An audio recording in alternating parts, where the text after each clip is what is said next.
Hello and welcome. Welcome to another edition of Atlas Information Live. We are very pleased that you could join us, and we will hopefully our European friends are not finding it too inconvenient that we are an hour early in those time zones in the world which have yet to switch over to daylight savings time. We are on a different schedule here in North America for some reason. It's beyond beyond our comprehension to know why different parts of the world decide to do daylight savings time at different times. It's why this can't be synchronized around the world where we don't know. In fact, the whole daylight savings time phenomena and switching back and forth is something that it's more or less outside of our wheelhouse. We don't think about it too much, but certainly it's one of those phenomenon where you sort of ask yourself, why don't we always why aren't we always on daylight savings time? If it's such a good idea, is it not a good idea in the winter? Anyway, it's for others to decide that clearly. So today we are going to be talking about mastery and the nature of mastery. And this word master gets thrown around quite a bit. And it's worthwhile to contemplate just what it means to be a master. What does it take? What does it entail? And why is it that the term gets used so frivolously, for lack of a better word? There seems to be some relationship to the term master and the mast of a ship. Now, whether there's a direct relationship, I'm sure some etymological dictionary might suggest that both words have a similar origin. It's interesting that in the word mastery, we also hear the word mass. Now, mass has different connotations in different areas. But we want to avoid the kind of purely intellectual, etymological understanding of the word. Rather, let us use our imagination and contemplate what is a mast of a ship. And indeed, the tallest, highest point of a ship is its mast. And the crow's nest atop the mast, the lookout. But what are masts for on a ship? And we can visualize the old great sailing galleons and even the Viking ships that just had a single mast. The point is from the mast, you have the sails. The sails are what gather the wind. They gather wind. And it is the wind which propels the ship, the vessel, forward. And it's also interesting that the captain of a ship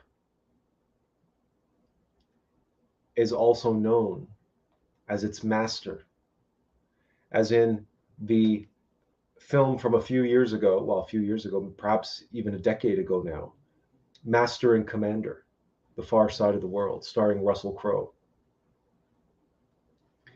based on the novels by O'Brien.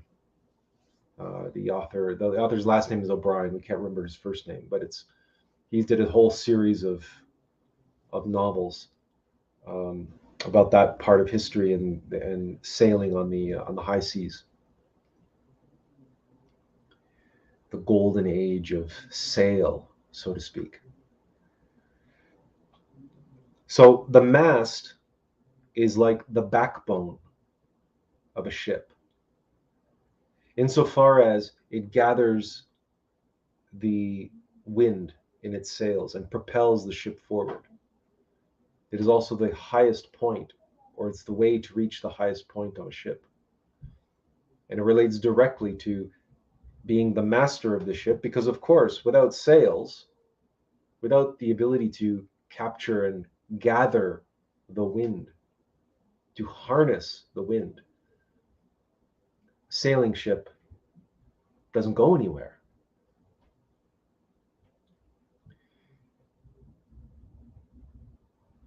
The direction that the ship goes in part determined by the wind, but only in part.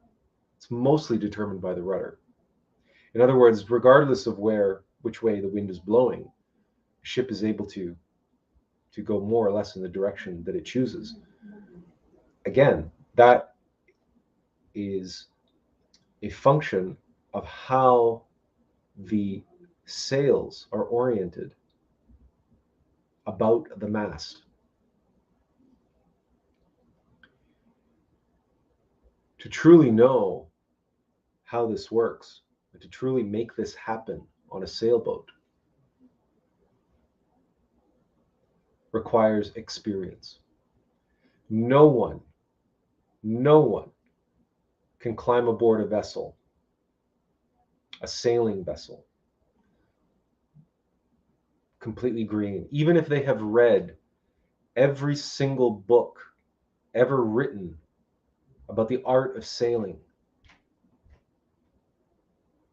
If the first time you get on a sailboat, you have no idea what you're doing. You are a neophyte. You are completely green. You are a novice. You are at best an acolyte, barely an initiate into the art of sailing. Your ship may have a mast, but you have no idea what to do with it. And as soon as the wind starts blowing, you're completely out of your depth. We know this because we are that person.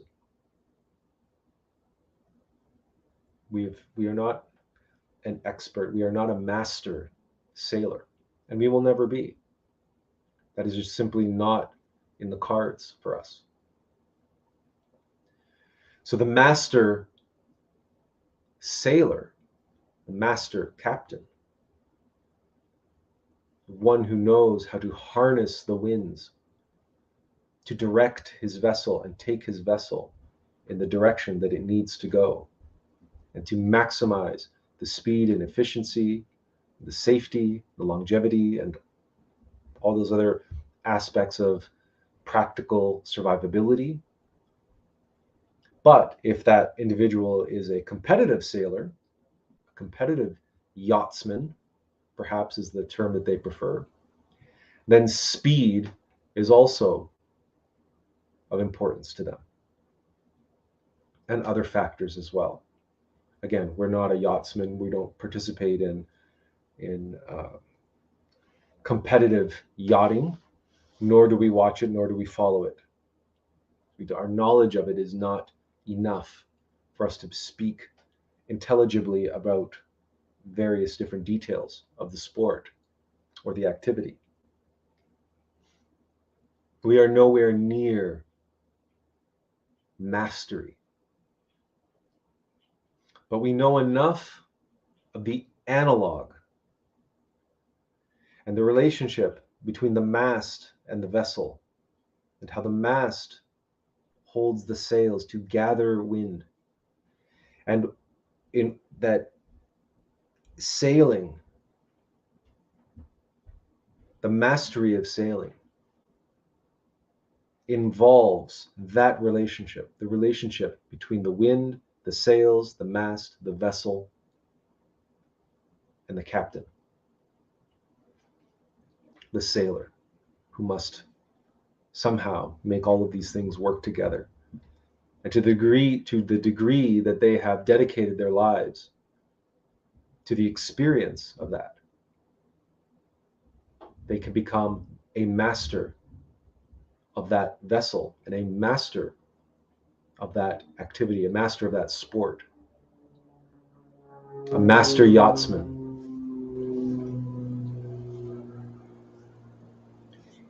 And again, it is only by experience. It is only by doing that that one becomes that.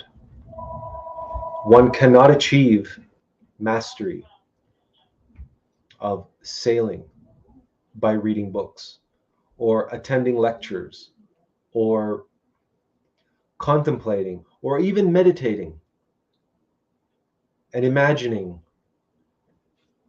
contemplating what it might be like to be a sailor. These activities will not produce the rank of master. And so it goes for many other activities.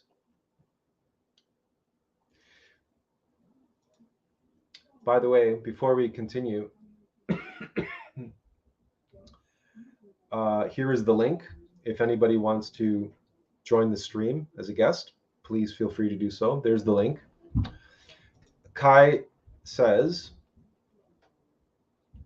where you scout from to see land and the seascape, navigation. Well, that's also a part of it, surely. If you want to go somewhere, navigation is surely part of it. But remember that in many journeys, a yachtsman, or certainly in the golden age of sail, there was no land to let navigate by. If you're in the middle of the Pacific Ocean, there is no land to navigate by. Now, in the nighttime, you have the stars. In the daytime, you have the sun. And if you have a sextant and know how to use a sextant, which we do not, but presumably you will have a sextant and later years a compass pointing to magnetic north. So these tools can assist you in navigation, of course. And because you will have begun at a piece of land, you will have that reference point. As it diminishes and becomes smaller and smaller and smaller and smaller behind you. But once you are out on the ocean, you are on your own. You have no landmarks. So again, you can begin to appreciate why in the naval tradition, individuals on a ship, officers on a ship, are a part of a kind of strict, regimented hierarchy where someone begins first as an ensign and then slowly moves up the ranks to, first lieutenant and all the different ranks that they have, until eventually you might achieve the rank of lieutenant commander.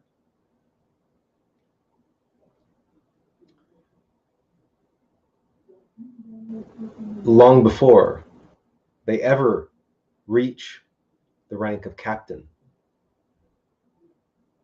they will have had years and years and years aboard a vessel, serving in various different capacities and being able to observe the actions of a captain, of more experienced sailors, and learn from them as they do and as they learn by doing. But to be in the environment, to have years of that experience. That is why the apprenticeship phenomena was for generations upon generations, going back thousands of years, the master-apprentice relationship existed because there was only one way to learn, from experience. But what the master brought to the apprentice was all of their experience, all of their learned knowledge and inherited knowledge. So you have in the master-apprentice relationship this tradition of expertise that has been passed down generation upon generation upon generation. And each generation adds something new to that volume of knowledge.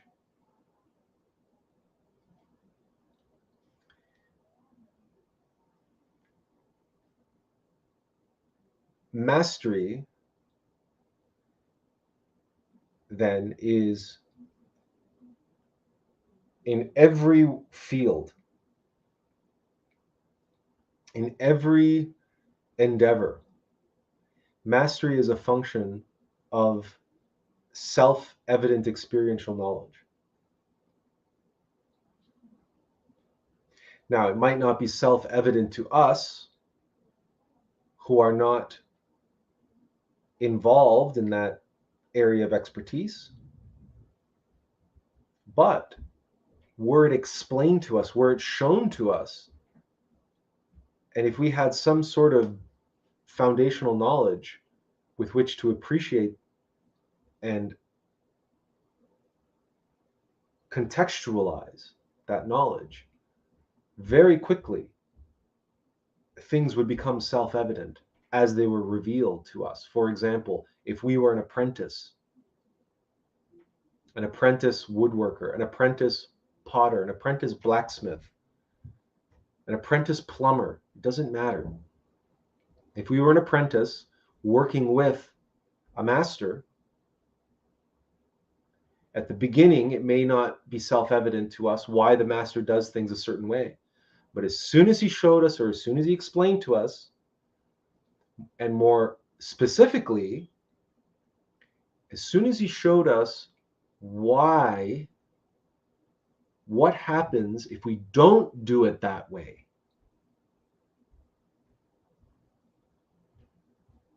then things become clear. Then we achieve a kind of clarity because we've witnessed for ourselves what is the alternative.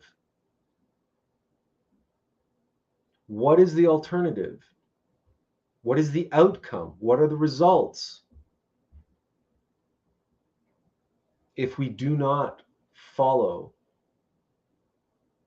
the example, the guidance, the instructions of a master?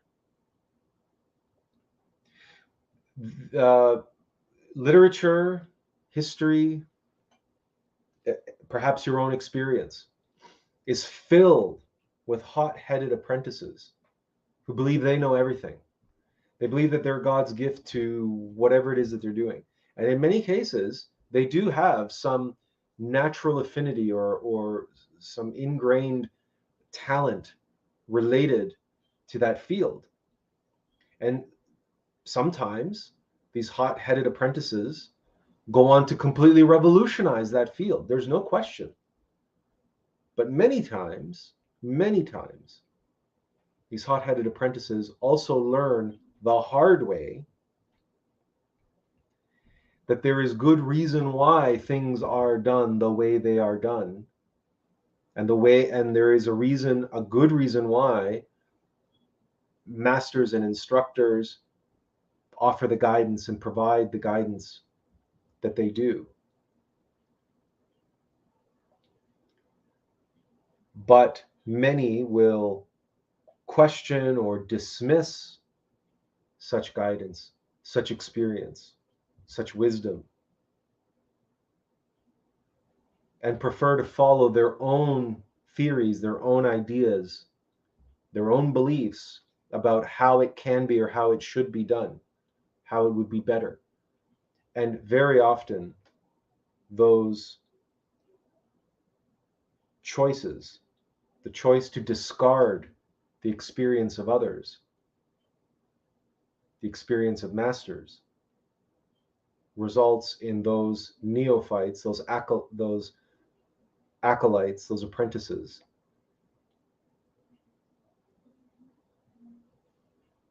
falling into ruin.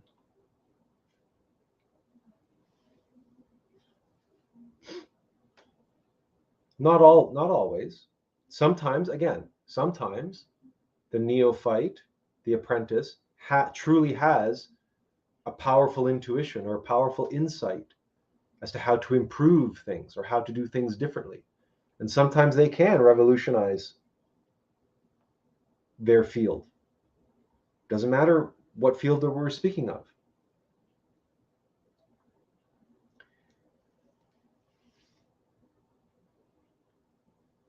And certainly, every individual who is following their heart, their innermost in a field, and they have taken up the mantle of whatever field that they're working in, and they long in their heart of hearts to achieve mastery in that field.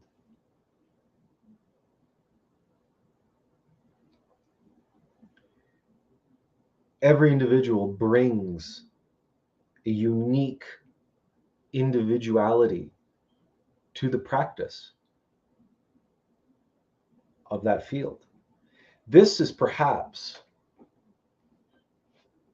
most vividly seen in art and in music, because surely we as neophytes, we as laypersons, can revel in the extraordinary achievements of Mozart and Beethoven and Liszt and Wagner, and the list goes on and on. All of these classical musicians, they're all working with the same instruments, the same octave, the same notes, the same grammar, and yet look at the incredibly diverse and unique and distinct sounds, music that they created. Same with visual art, painting, drawing, animation, film, photography. To think that something as mechanical as photography can lend itself so incredibly to the distinct uniqueness of individual monads who are able to express their individuality, taking photographs of the same phenomena, whether it's people, whether it's nature, animals, plants, insects, landscapes. It's incredible. So within this concept of mastery, you can recognize there are masters, but no two masters are alike. No two masters are the same.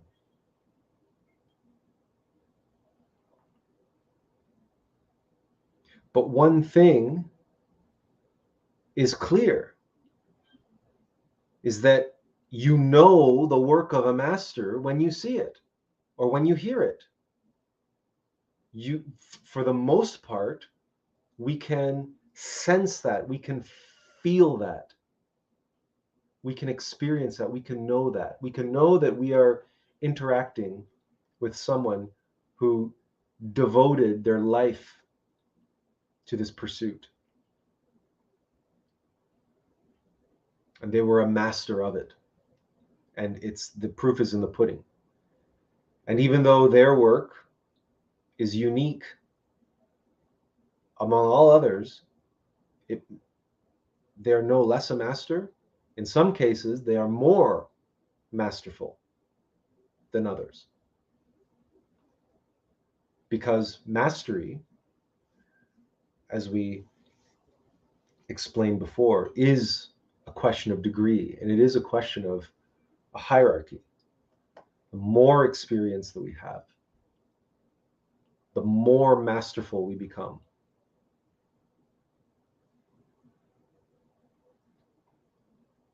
So, how does all of this relate to spiritual mastery? We hope, as you've been following along and listening along, you see the analogous nature. Mastery,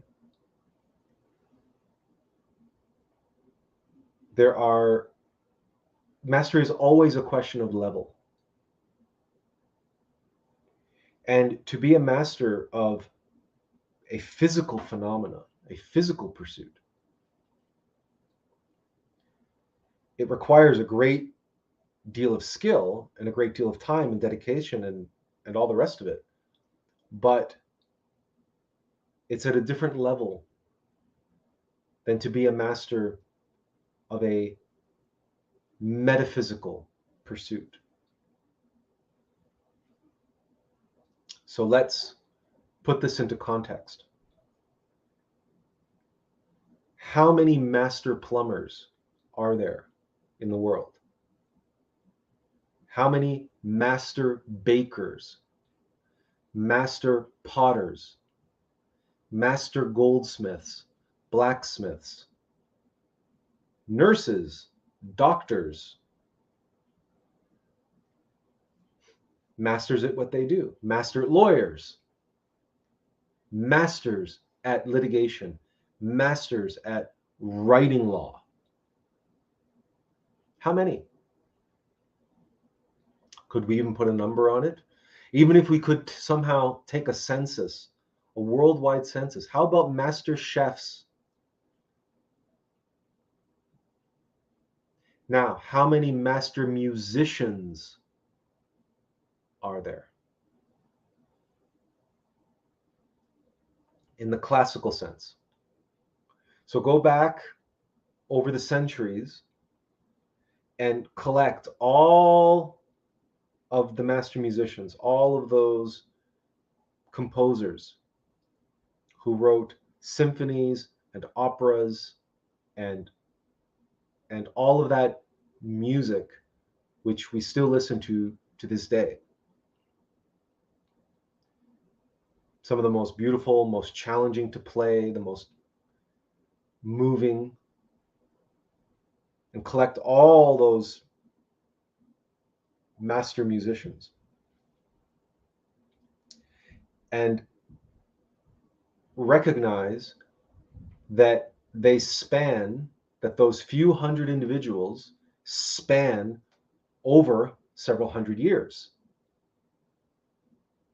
that several centuries of Western history produced several hundred individuals.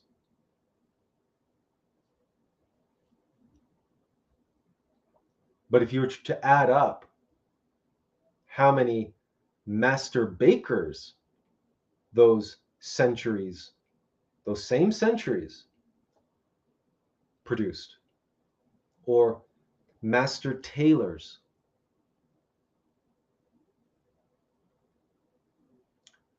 you will find the numbers are incomparable. The number of master bakers or master tailors or master blacksmiths or master goldsmiths or master woodworkers or master carpenters far exceeds and far outweighs the number of master composers. In the modern era, we don't have to, and we can come all the way up to the modern era, right? How many Ennio Morricones are there? Film composers. How many film composers can you name?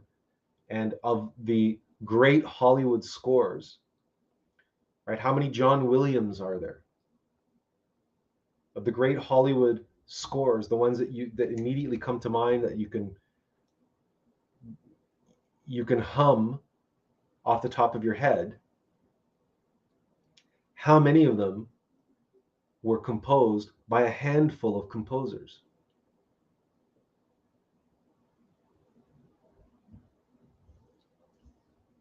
We can say that we can say the same thing of directing, right? How many of those films that have really moved you or are considered to be some of the all-time great achievements of cinema, how many of them were created by a handful of directors, a handful of master filmmakers? So in mastery, there is, and when we speak of film, right, or we speak of music, clearly we are not dealing with physical mastery.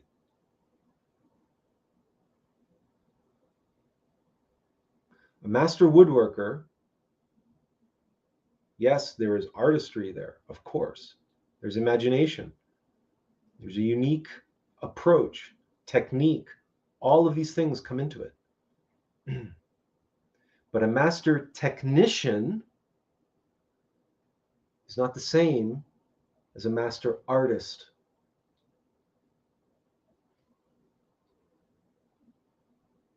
There is a ineffable quality which comes into play in music and art. So the number of masters,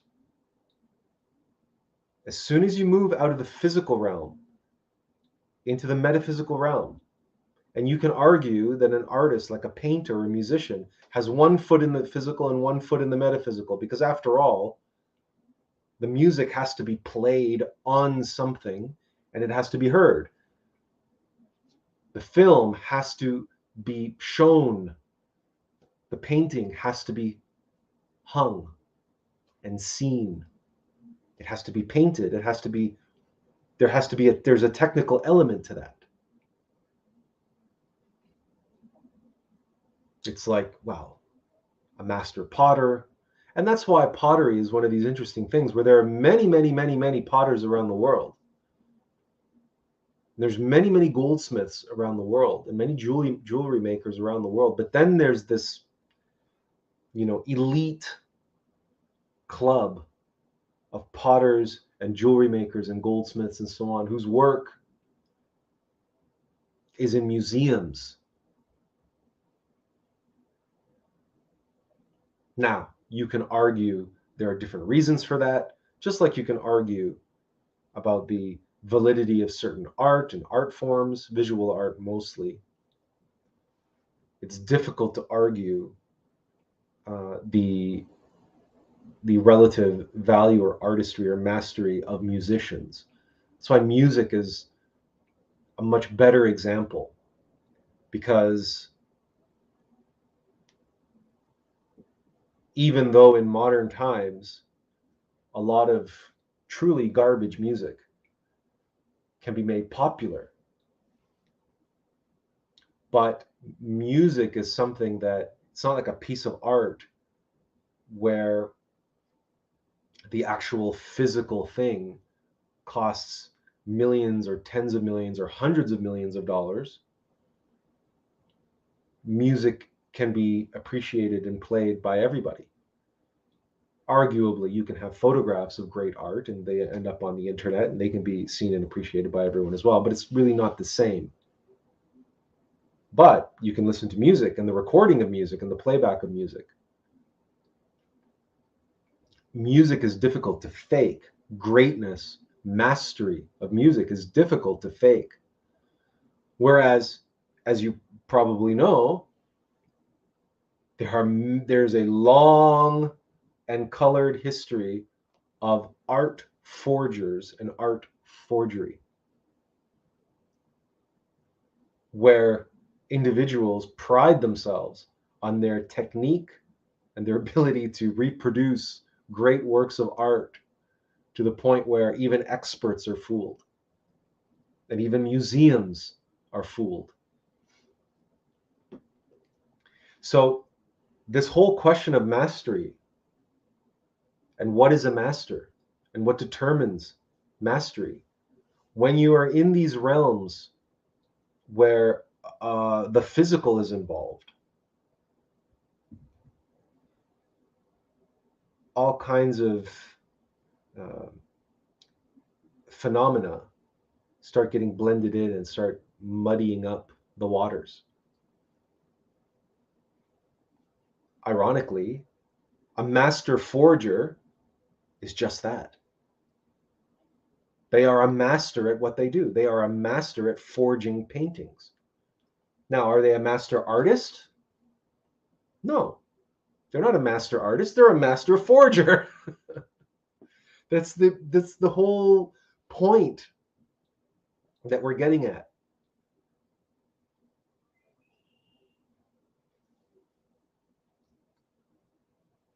But if what we are saying holds water, and as you move further and further up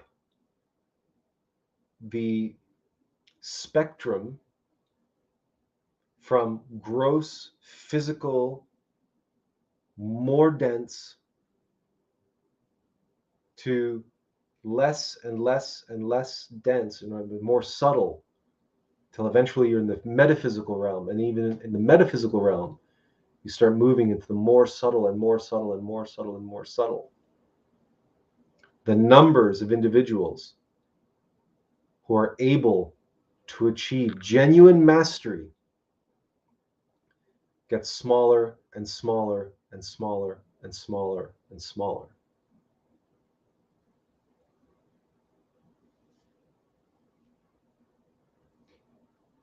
It's worthwhile contemplating or asking the question, why is that? Why should that be?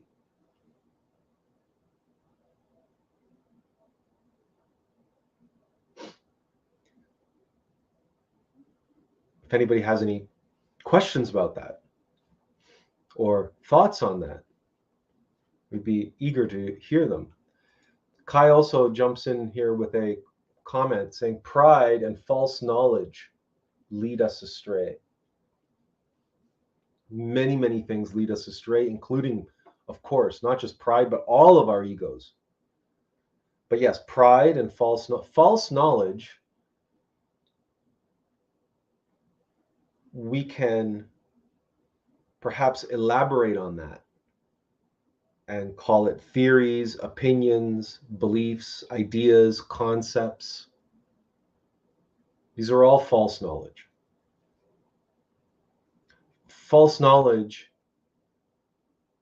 is, when it comes to mastery, false knowledge is knowledge which solely exists in the mind and the intellect, masquerading as genuine knowledge, as gnosis. So we pick up a book and we read, and we believe that we know now something because we've read that book. That's false knowledge. And it leads us astray because, as we described, you cannot become a master at anything from reading books. Perhaps you can become a master librarian or a master book reader, if there is such a thing. Maybe you can become a master at playing Scrabble. But even then, even then, you will have to play Scrabble. It's not enough just to read books and the dictionary.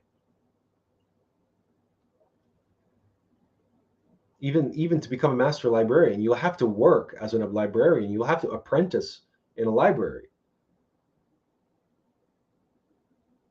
Even if you've read all the books on the planet, that still doesn't make you a librarian. It just makes you someone who has read all the books on the planet. That's all.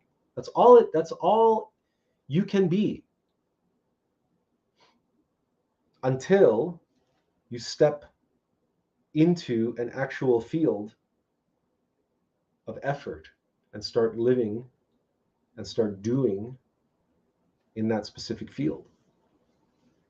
And clearly, we live in the age of false knowledge. We live in just this internet phenomenon itself is, they call it the information age, but really it's the information overload age.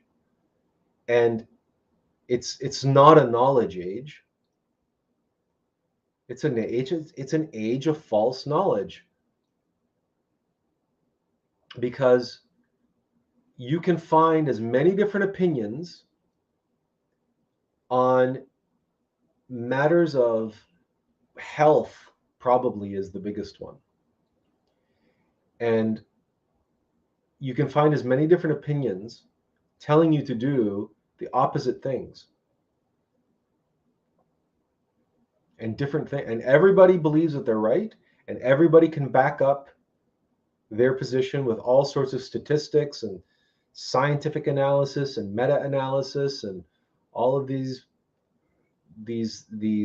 literature, and they can cite all of these different studies and all of their references, and they can say, look, my position is the right one because all these other people said so. All these other people over here shared that opinion, as if knowledge was a function of democracy, as if fact, as if taking a poll, the media, the mainstream media loves to do this. They love to take a poll. Do you believe that XYZ politician is corrupt? And they'll take the results of that poll, and if the results are in line with the message that that particular media outlet wants to convey, then they blast that poll as a headline. And they'll say 65% of the population think that the leader of the country is corrupt. So if 65% of the population get all their information from the mainstream media, of what value is their opinion? Because their opinion is basically whatever the mainstream media has programmed them to believe. So if for 4 years nonstop, the media has been sending out messages and allegations of corruption in the highest office of the land, the goal of all of that was to convince the majority of the population that the leader is corrupt. So of course, then that same media outlet will do a poll, and lo and behold, 65% of the population say the leader is corrupt. The reverse is also true. The media will spend 4 years praising the leader and attacking the opposition. And then they'll do a poll. And then they'll say, look, the approval rating of the leader is this and this and this. Look at the approval rating. See?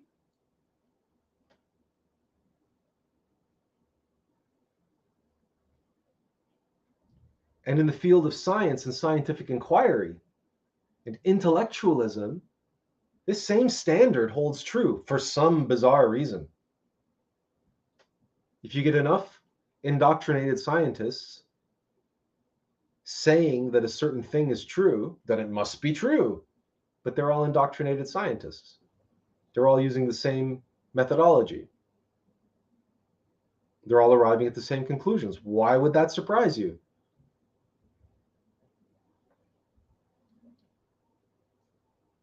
And then there's the PhD test, the education test. Well, he's got so many PhDs. Look at all the PhDs he has. He must know what he's talking about.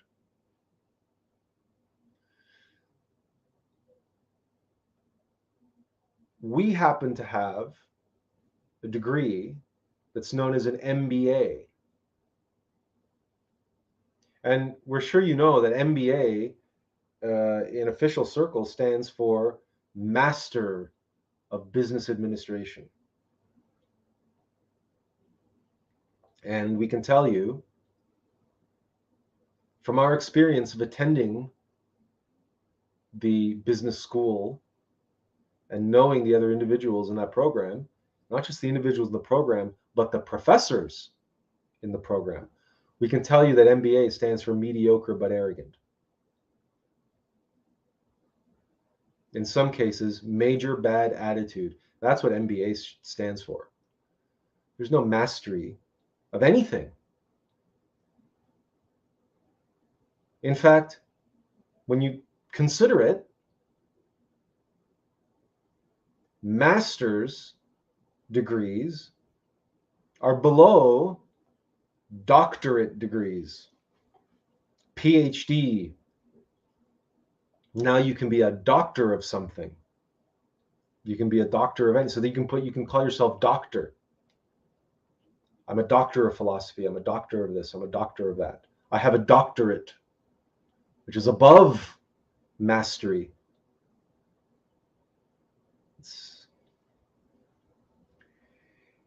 It's frankly absurd. But this comes into this tangent that we're on, comes from Kai's comment here about pride and false knowledge. There are levels of mastery, to be sure. But the very notion that someone becomes a master of something because they do a 2-year degree after an undergraduate degree, and now they're a master of that subject, this is ridiculous.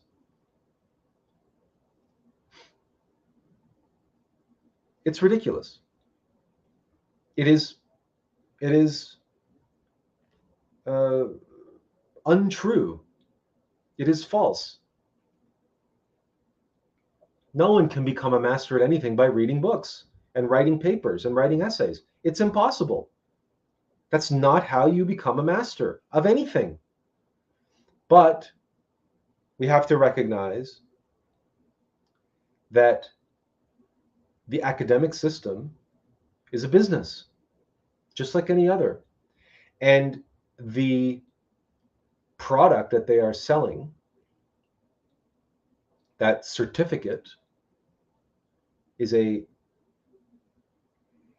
an access card. In many cases, it is the minimum required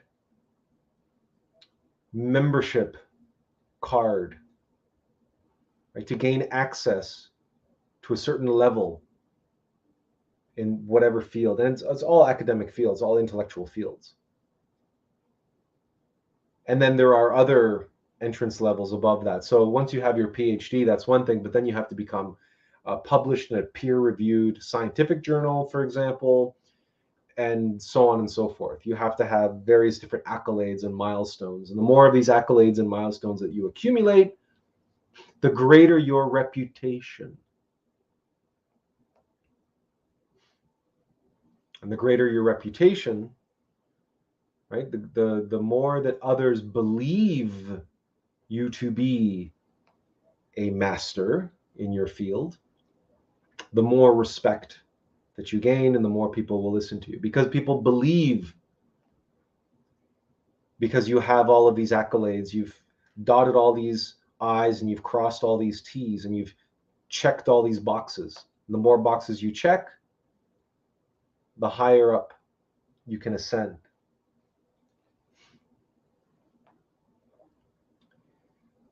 speak to any master plumber and ask them if that's how they acquired, or if one day somebody showed up and said, "Congratulations, you're a master plumber now." Actually, a lot of trades do have some kind of a certification process. So, and again, that was in part because they had to presumably protect their trade from pretenders, because the people love to pretend that they are a master at something when they're just like the forger, like the art forger, for example. Mastery is difficult. Mastery takes time. Mastery requires super efforts. And if we are looking at the question of mastery on the spiritual path, then mastery is a function of actually accomplishing, striving for, and accomplishing what is required to achieve that level.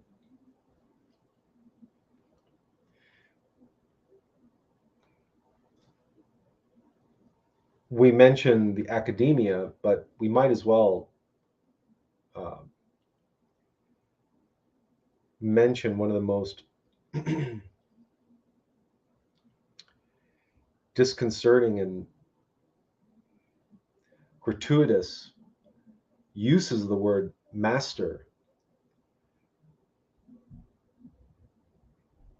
Have you heard this expression? Do you know someone who's a Reiki master? We have met more Reiki masters than bartenders. I mean, they're everywhere. Everybody's a Reiki master nowadays, certainly in spiritual circles. Among the so-called light workers and rainbow warriors and all the other names that they give themselves. Reiki Master is just, it seems to be like something that everybody does. They go off somewhere to do a 6-week retreat or workshop. If it even takes that long, maybe it's 6 days now, depending on what school you go to. And they do whatever they do, and they show you whatever they show you, and they teach you whatever they teach you, and then they give you the certificate, and now you can call yourself a Reiki Master. Whatever Reiki is, whatever Reiki purports to achieve or accomplish, you cannot be a master of it in a few days or a few weeks. If there is something of value there, if there is something to this art or to this practice called Reiki, and you believe that, or you know that to be true, then rest assured, there's no such thing as Reiki Master after a weekend. It's impossible. That's just a title. That's just you've finished a course, is what you've done. You've learned the basics. You've learned the basics, and someone has given you a certificate that instead of saying certified Reiki practitioner or completed Reiki 101, instead of getting a certificate that says that, it says Reiki Master. Now go off and get clients and collect money. Because that's, of course, why people become Reiki Masters. Either that, or it's a piece of paper that they can put on their wall and point to and say, I'm so spiritual. Look, I'm a Reiki Master. Or I'm a Bikram hot yoga master, or whatever. But none of these certifications have anything to do with genuine mastery. Because genuine mastery does not come from without, does not come from outside of us. This is the other universal truth when it comes to masters of all kinds.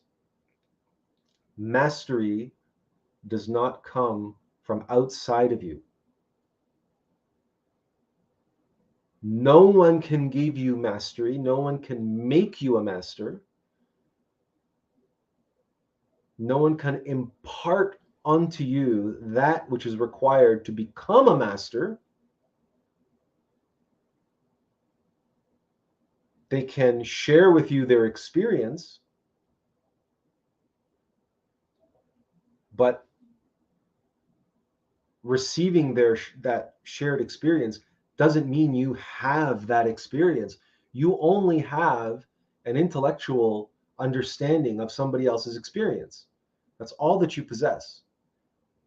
It doesn't become your experience until you apply what you've learned. Mastery is all about application of knowledge.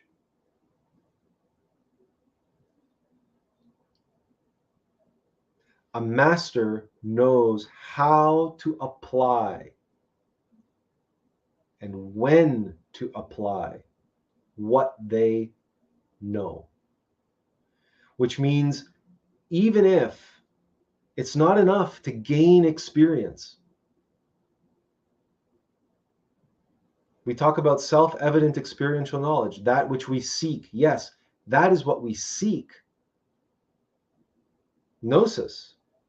We seek the accumulation of that, the experience of that, to be able to know by direct experience. But that is not mastery. That's called being an adept.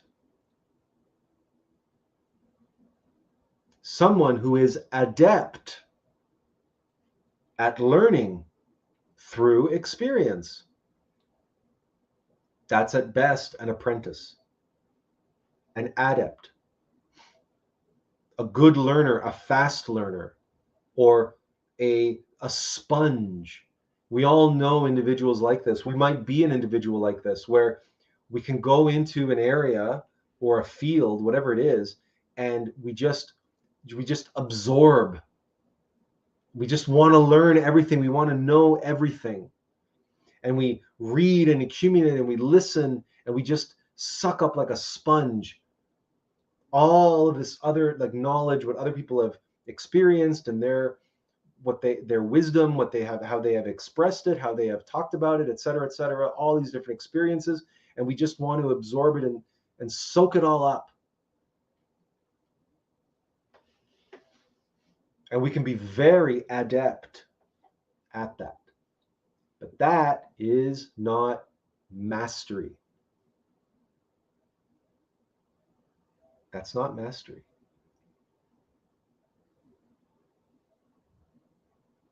A musician, a budding composer, can learn every single piece of music written by every master, and they can play all of that music by heart without having the sheet music in front of them. And even they can hear a piece of music and play it.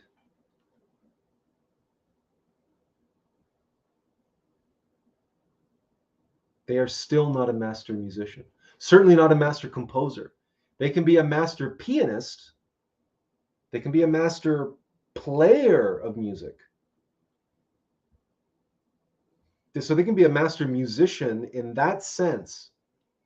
They can be a master of this instrument or that instrument. And there are many, many, many musicians like that. Long, for example, on the piano, or Glenn Gould on the piano. But Glenn Gould also did original compositions. So So he wrote and played his own original music. But a true master musician is that. A true master musician is one who has absorbed in the adept phase of their development and has absorbed all of these different musicians and all these different styles and all of these different approaches and all these different instruments and the sounds and the nuances and the playing and the so on. And then they apply their knowledge in a completely new and unique way. That is the true road to mastery, the application of, the taking all of that building blocks of all the experience and all the knowledge and all of the that others have shared, and that we availed ourselves to in the adept phase of our development, in the apprentice phase, in the learning phase, learning by others' example, learning by others' experience as much as we can, but then getting to a level where we now have to apply what we learned.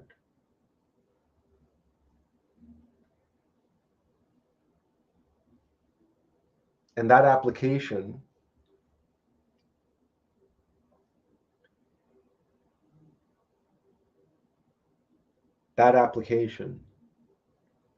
when we begin to apply the application of all that, that is when we step onto the path of mastery.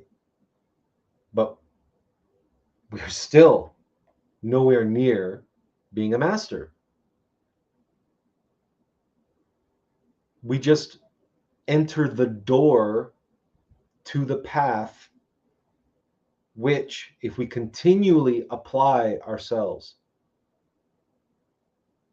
may lead us one day to a place where we can be considered a master. So mastery is application. It's not enough to learn by doing. Doing is not enough. And learning from doing, learning from experience is not enough. Because we talk about that, right? Self-evident experiential knowledge. That in Hebrew and gnosis in Greek. Experiential knowledge, right? We think that, well, I've had that experience, now I know I have that experience. And yes, that's true. But we don't yet have the knowledge of how to apply the knowledge. We have an experience, we have that experience now, that's in our monad, our consciousness. But now what do we do with it? We don't know. And when do we apply the knowledge? And how do we apply that knowledge? How do we use that experiential knowledge? We don't know. And we won't know until we do it, until we apply it, until we use it. And we learn very quickly when to use it, how to use it, and more often than not, we learn when not to apply it and how not to apply it. So here again, the examples of masters are useful and beneficial to us.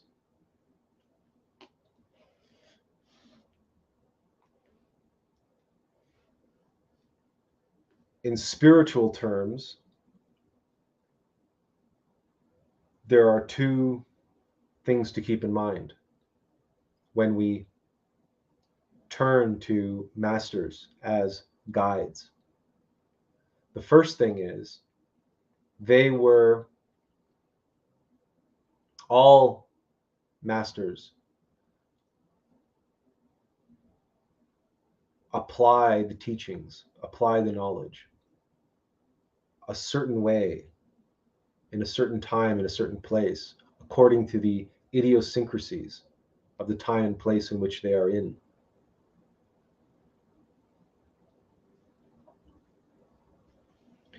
And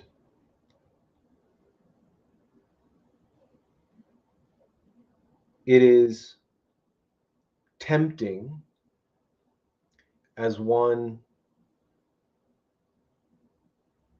proceeds along the path to model oneself after a master. And it's tempting because it's very tempting because it allows us to say, well, I know that so-and-so was a master. I know that they knew what they were doing. So as long as I do what they did, then I'll be okay. I'll be safe.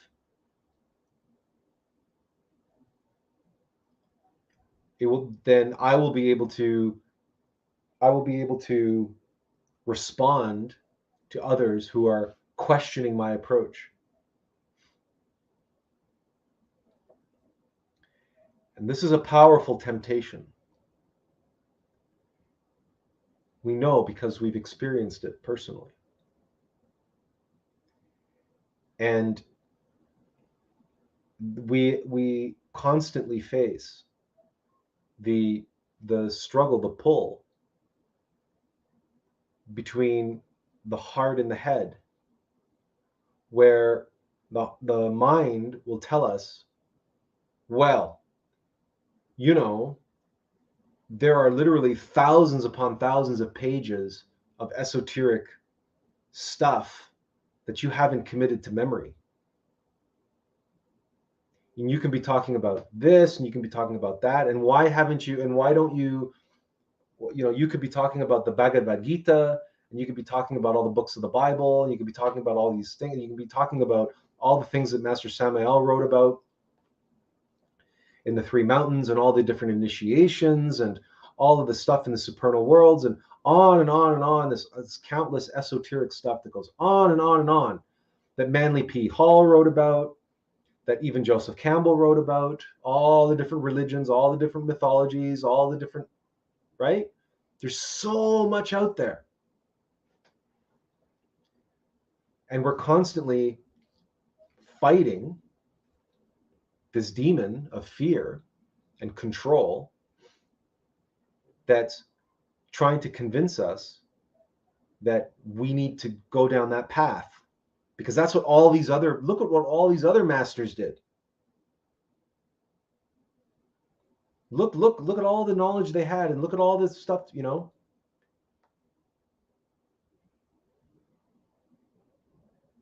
but they were teaching in a different time, in a different place, and in a different way. And most importantly, we see the results of that. We see the results of a spirituality, Gnosticism, esotericism, which is completely inaccessible to most people because it is enormous. It's this incredible tapestry of all of these different spiritual traditions, all woven together.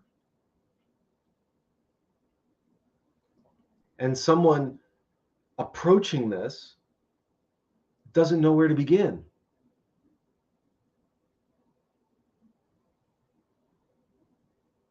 Even at the end of his life, Master Samael revealed to his followers, his disciples, that really, there's really only 5 books. Really only 5 books of mine that you need to read.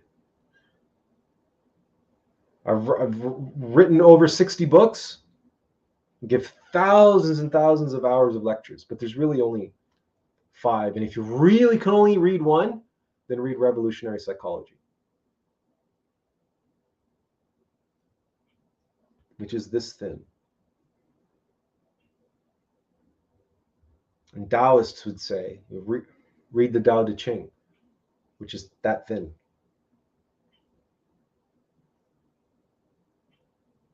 Here we are on the 25th live stream of season 2,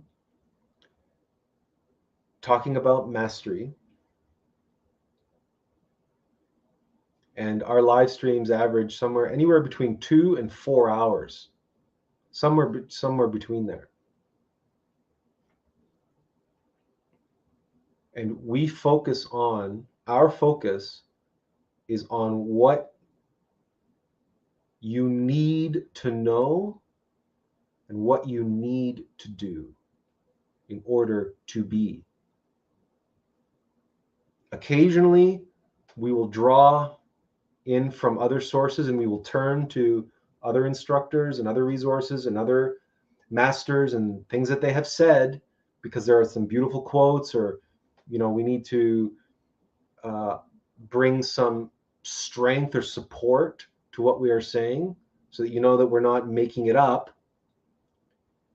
But generally speaking, we speak from the heart. And this process that we're going through is our learning process, right? Applying the application of what we know and learning, practicing by doing.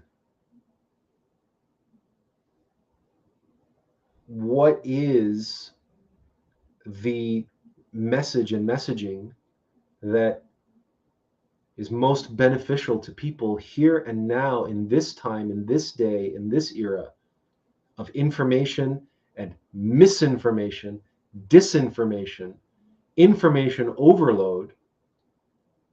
We're not living in a knowledge age. We are living in a false knowledge age. How do we cut through that in the most efficient and effective way with the truth, when we know from experience that people do not want to hear the truth? So, is the approach the same as all these other masters have taken? To bombard the modern sensibility with ancient mythology and ancient scripture and ancient traditions and ancient quotes and ancient teachings and actions, activities of masters from ancient times? Or is it to somehow distill a methodology which is easy to learn but difficult to master? This is, from our perspective, the true approach to teaching or to guiding. Is you want to make it as easy as possible for individuals to step into the tradition, which is difficult to master, because all mastery is difficult. That's what makes it mastery. There is no such thing as an easy path to mastery, an easy path to achievement, accomplishment. There's no such thing. Anybody that tells you that, they're teaching you the left-hand path. They're teaching you the path into hell. They're teaching you how to become a master of the Black Lodge, a master black magician. When we will talk about that, actually, that why the irony of that, the ironic nature of that statement. But before we do, Kai says, the Venerable Master Samael Bayor says, I do not follow anyone, so do not follow me. I am but a signpost. Yes, yes. His most important thing that he ever said. The exact quote is, do not follow me. I am just a signpost. Find your own path to self-realization. That's the most important teaching Samael ever said, is do not follow me. Do not make an idol out of me.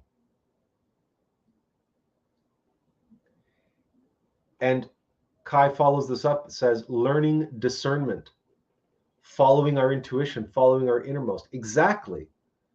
Because that distinct uniqueness that we bring to the table comes from within. Because I am not the master. You are not the master. You and I will never be the master. We will never be a master. We won't, unless we're a false master. We might be a master forger. We can do that. We might be a master villain, a master thief, and we'll get into the types of mastery through ego. But you will be an egoic master. But to follow your heart, to follow your being, to follow your vocation, your destiny, and to master that path, to be a master of yourself,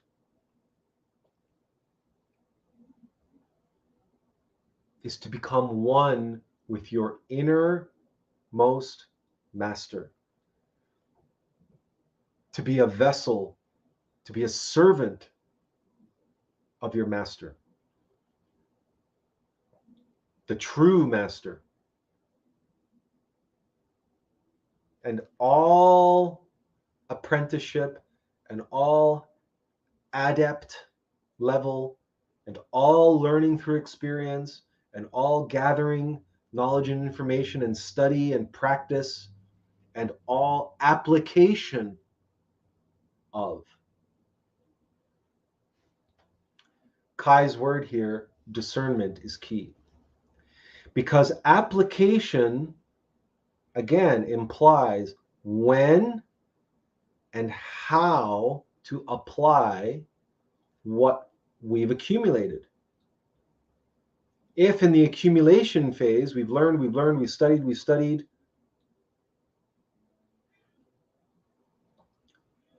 remember the past 2 live streams. One has been about who to serve and how to serve, or when to serve.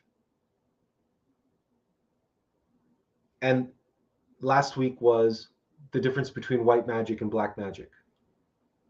Who is the real magician?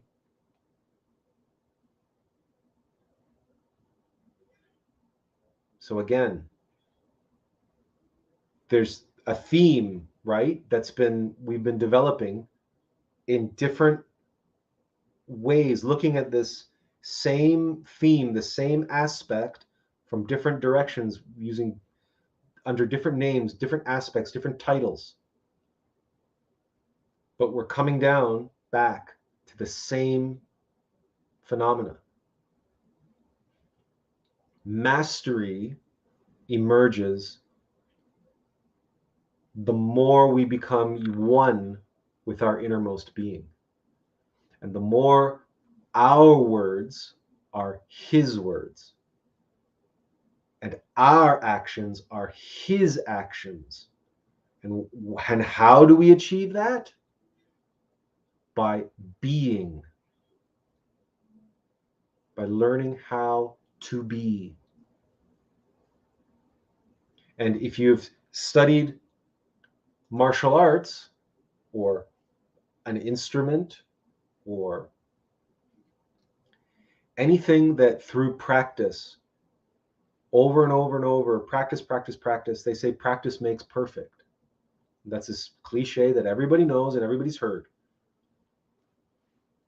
And the reason why practice makes perfect, because there will come a time where you don't have to think anymore. You just know. You're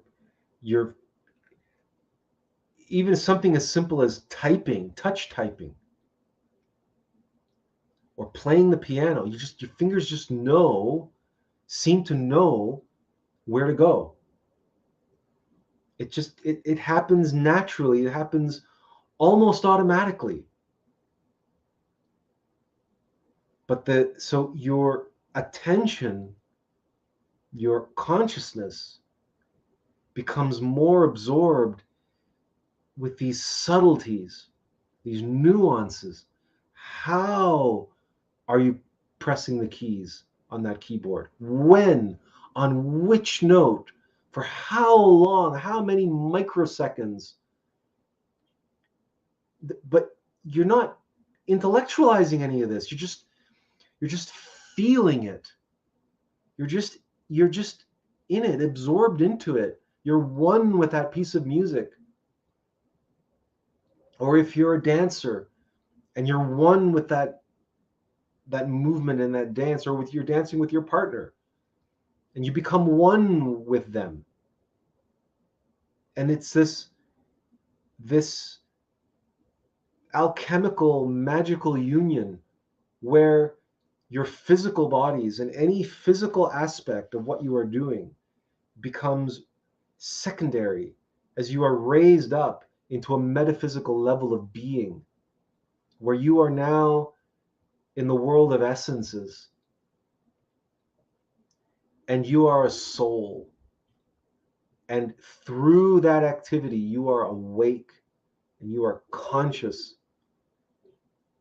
while you are performing that activity. You are one with the composer, you're one with the music, and you're one with yourself, and possibly one with others, possibly one with everyone. Mastery is always a gateway to higher levels of consciousness, because to achieve mastery requires the attainment of a higher level of consciousness. And the reason why we have always had master vocations, master blacksmith, master this, master baker, because those individuals, there is life is perfect for them. When they're in the zone, baking or hammering hot metal on an anvil, and the whole world vanishes, and it's just everything that relates to their vocation and their knowledge and their experience and their passion, their dedication, everything just makes sense. They're at peace, they are whole, they are one. They are fulfilling their destiny, they're fulfilling their vocation, and they're on that slow winding path to mastery. But everything makes sense. And when you listen to individuals who are masters at what they do, they will always describe it this way. They will always get to a point where they say, when I'm out there on the surfboard under that huge 40-foot wave, it's like the whole world just vanishes. It's just me and that wave. And in that moment, the whole world makes sense. Everything makes sense. The whole universe just is perfect. Everything is just perfect. They achieve peace. They have this tranquility. They can be on the verge of annihilation at the hand of a massive 40-foot wave off of Maui. It doesn't matter. They are in the center of the moment. They are one with their being. They are where they need to be, when they need to be, at the precise moment they need to be. They are at the very center of the universe itself. And they achieve the still point of peace and calm in the middle of doing. They achieve beingness at the center of all of this doingness. This is mastery. For a spiritual master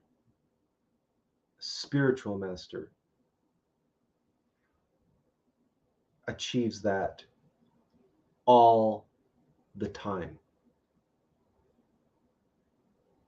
A master of the path, a master of the spirit, a master of oneself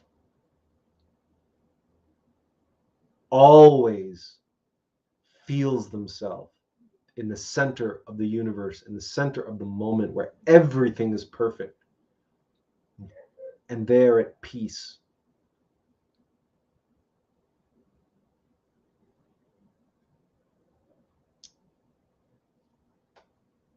You may have a hobby. Before we continue, Kai says, judge them by the fruits. Then we may see the false masters. We're going to get into false masters in a minute.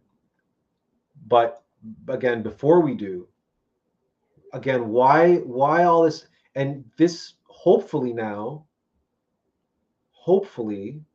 you're beginning to see and appreciate why we spent a good half an hour talking about plumbers and bakers and blacksmiths.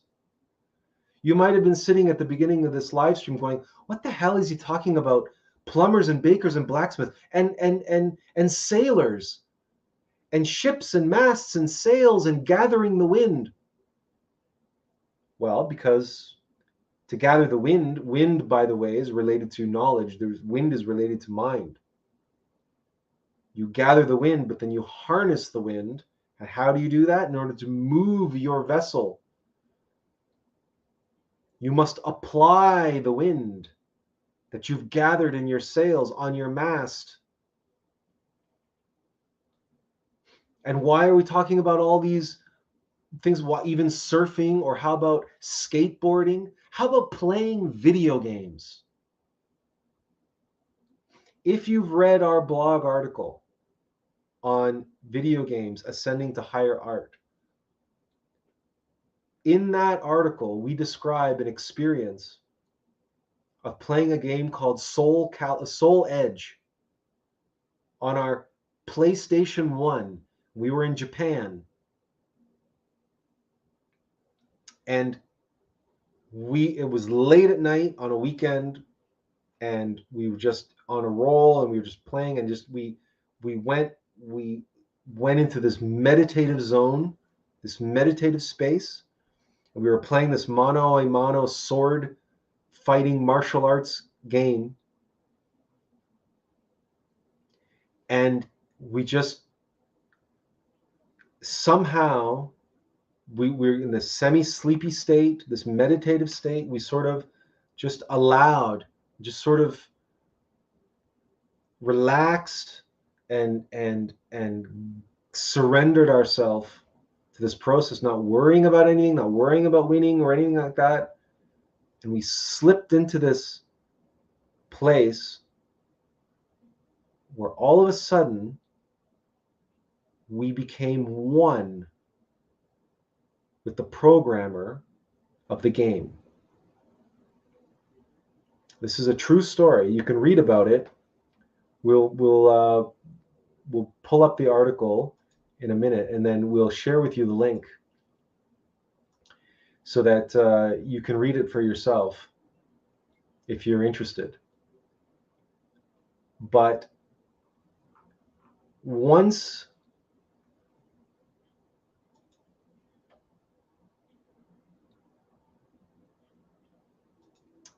hang on one moment, share screen. Okay, this one. Okay, this is the article here, and I'll make it bigger so you can see it. So we asked the question, is it possible for video games to ascend to higher art? And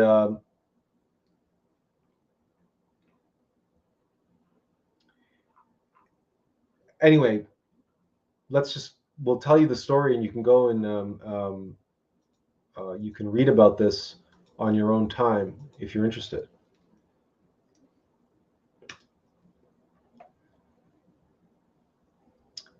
And there's the link if you're interested.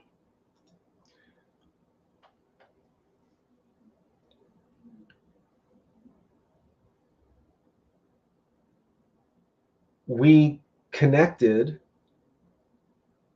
to the programmer of the AI of the game. We were in that. In other words, we had a comprehension. We had a conscious comprehension. I'm not fighting against the computer. I'm fighting against a human opponent. The human opponent who programmed the computer. And once I comprehended that, and we reached out, and we were one with the programmer. From that moment on, the game couldn't land a blow on us, let alone defeat us in a round. We simply knew exactly what the computer opponent was going to do before he did it. Why? Because we were one with the soul and the mind that programmed it.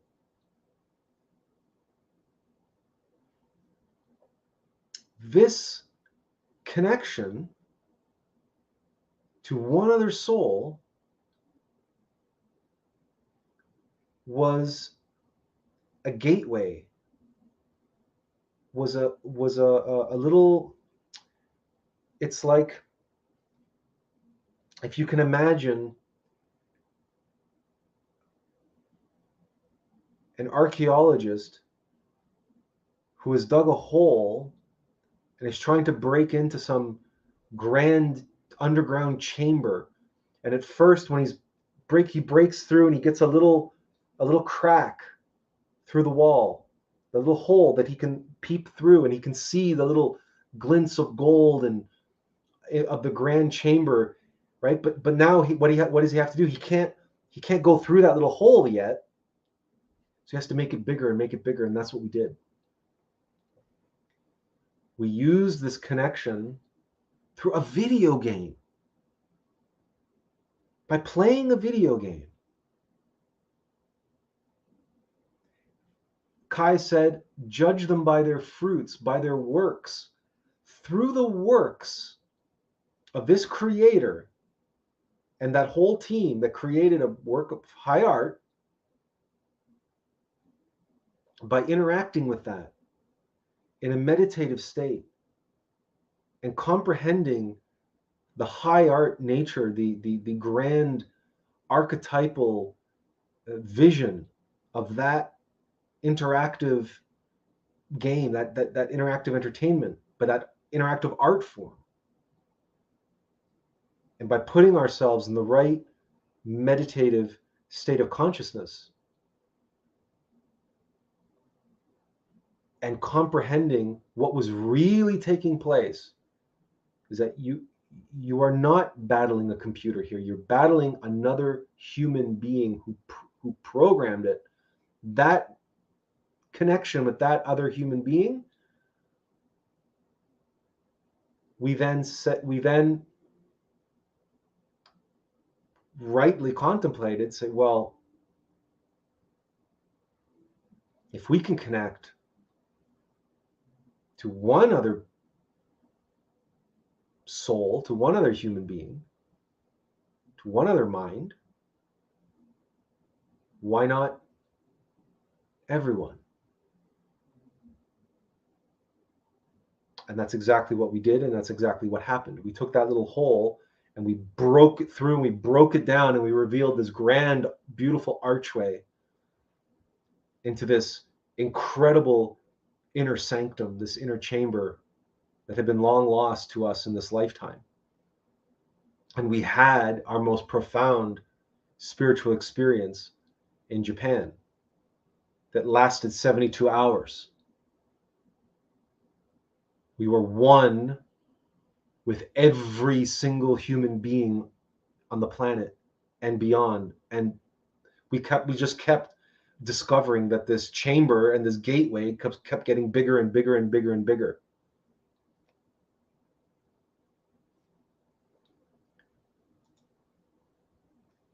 So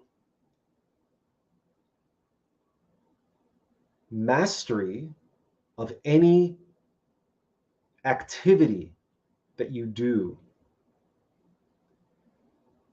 can be for you an analog and a gateway.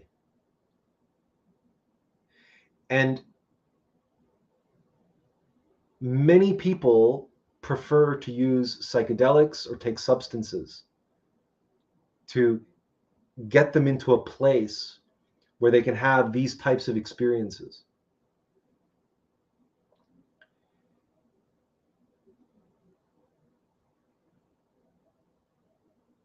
The problem with that is that it requires no effort to take a substance, right? There is no mastery being created there. None. Zero. Absolutely none. At best, they are becoming accumulators or adepts of what? Adept at taking substances. That is what they're becoming masters of. Nothing more. And they're becoming masters of having subjective spiritual experiences.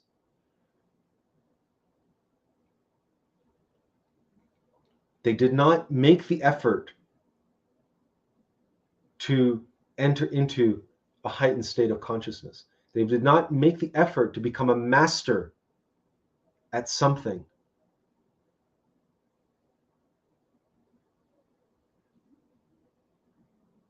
So you may have heard the expression runners, the joggers, runners that go into the zone, or maybe hiking or biking, cycling. Maybe you do yoga.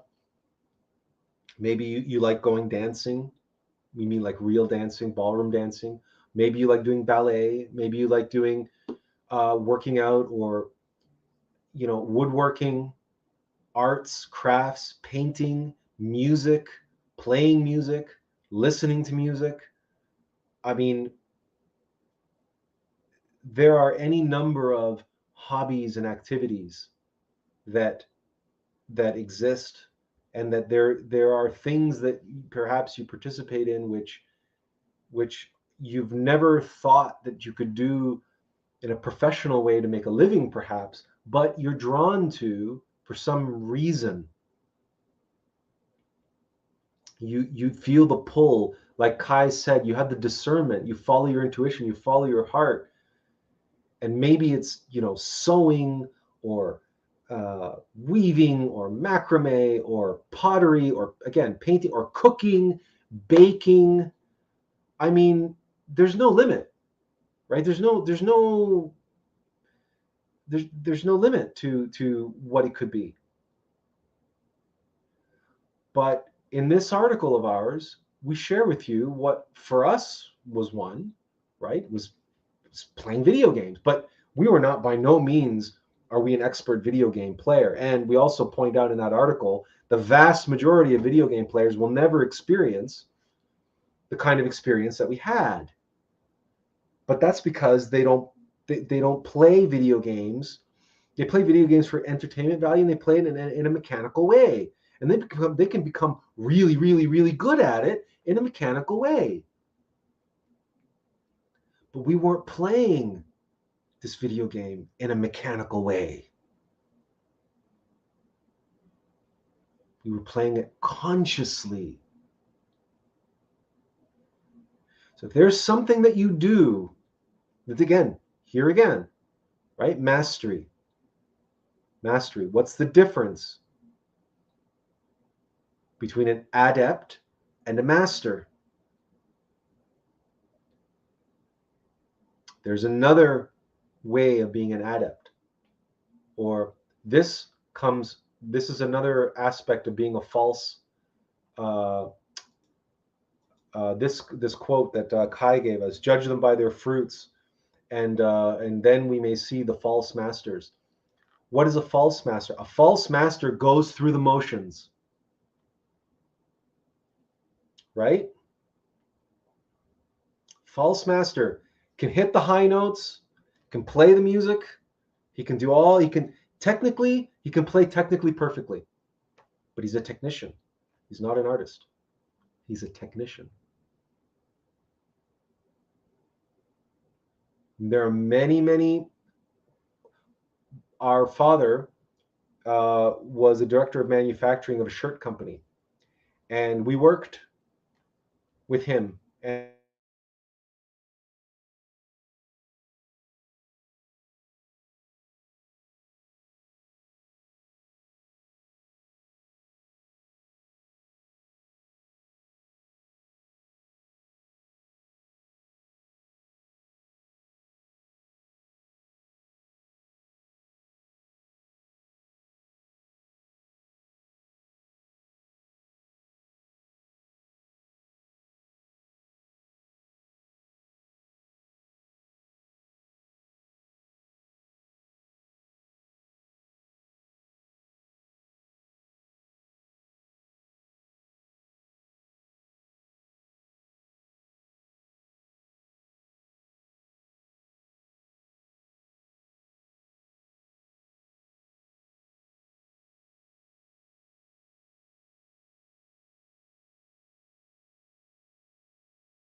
I wonder if anybody's back.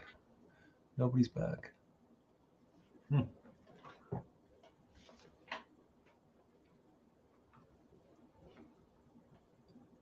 So, unfortunately,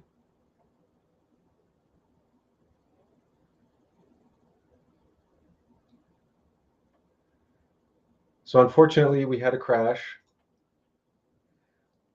Yay, someone says we're back. Yay, we're back. Okay. Oh, there's two of you left. Okay, so you're back. This is going to be an interesting apparently anyway, so what happened was the internet, our internet went down. My internet went down, and so I had to reset my modem and router. And so when that happens, out of there weren't that many of you to begin with. So I mean, it's we're back. So we'll finish up what we were saying. Oh yeah, so and this is an important point, right? We wanted to make sure that we conveyed to you that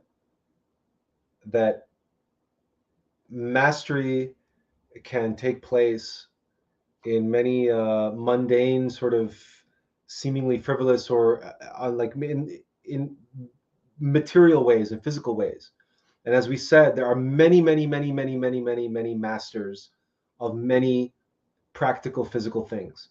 Master plumbers, master. Azazel says, we cannot be back if we never left. There we go. Okay. Yeah, but I am back. I left. I went bye-bye. My internet went. And but now my internet came back. So this is, at least this is the good thing about StreamYards, is that it does, all we had to do is reset our router, and then once the internet came back, we automatically reconnected, and we continued. So it doesn't throw the baby out with the bathwater, so to speak.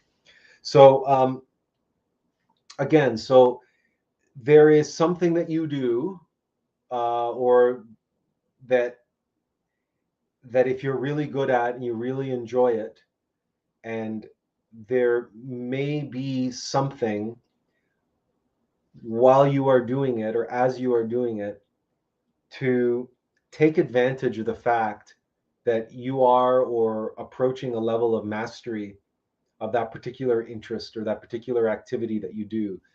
Because in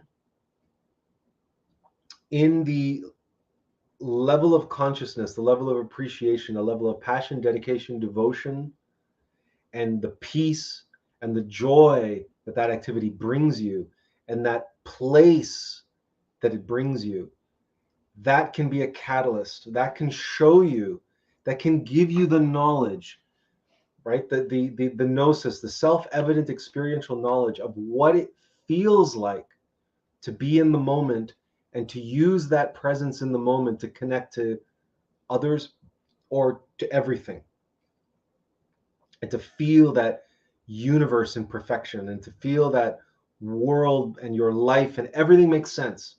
You just comprehend, and you just, everything makes sense, and everything that doesn't make sense just falls away. And that there's no thoughts, there's no worry of future, there's no worry of past, there's none of, all of that stuff falls away. And you are you are in the center of your being, in the middle of that activity. And that's why we spent all that time talking about mastery of all these, like, bakers and plumbers, and and surfers and skateboarders and skiers and whatever, and musicians and all the rest of it. Maybe you don't have such an activity. Maybe you don't have such a hobby, and that's okay. And that's okay. The last thing that we left off on are joggers, runners, and cyclists, and other people. There are physical activities that we can do. There are runes. There are the Tibetan exercises, or other forms of yoga, perhaps. But then, of course, there's meditation itself. And in every case, or there's just walking out in nature, right? Now, you might ask yourself, well, how do you master walking in nature? Well, if you do it consciously, you can master walking in nature. It's a walking meditation. In other words, it's just as we were playing a video game in a meditative state. But it requires a level of relaxation. It requires a level of muscular memory. So for your body to be able to do it almost naturally, almost automatically, like it's second nature. And that's where that term comes from. Second nature. It's second nature. Why is it second nature? You can argue because, you know, video games are not natural, but on the contrary, being physical and mechanical, that's nature. But it's second nature because our true nature is a soul. Our true nature is a being. Anything that we do, remember, we're not called human doings. We're not here to be human doings. We're here to be human beings. So stop doing. And then you say, well then, okay, well you just said that by doing an activity, it can be a doorway to being. Yeah. But not by doing the activity. By being in the activity and having the activity being done through you. We are human being done. The activity is our second nature. Doing is our second nature, and doing it to perfection is our second nature, when our first nature is being. Then things come like it's second nature. Oh, that guy cooks, or that guy cleans, or that guy surfs, or that, like it's his second nature. It's his second nature because his first nature is being. He's practiced so much, he's surfed so much, he's so passionate, he's so at peace, he's so comfortable on the surfboard that he's being. And whatever he's doing, that's his second nature. He's a human being done. That is the key to opening and being one with your being. So it's a bit of a chicken and egg situation, right? It kind of seems like chicken and egg. You can't have one without the other. Or what would you do? Be first and then do second, or do first and then be second? Well, at the beginning, we have to get ourselves into that place. Just like when you sit down to meditate, you don't, boom, immediately fall into the deepest levels of meditation. Nobody does that. Nobody does that unless they're a master. Unless they're always in that place. And that's a very, very, very, very high master, very high level of master, to always be in that place. To literally always being. But that's what a master is. That's what a spiritual master is.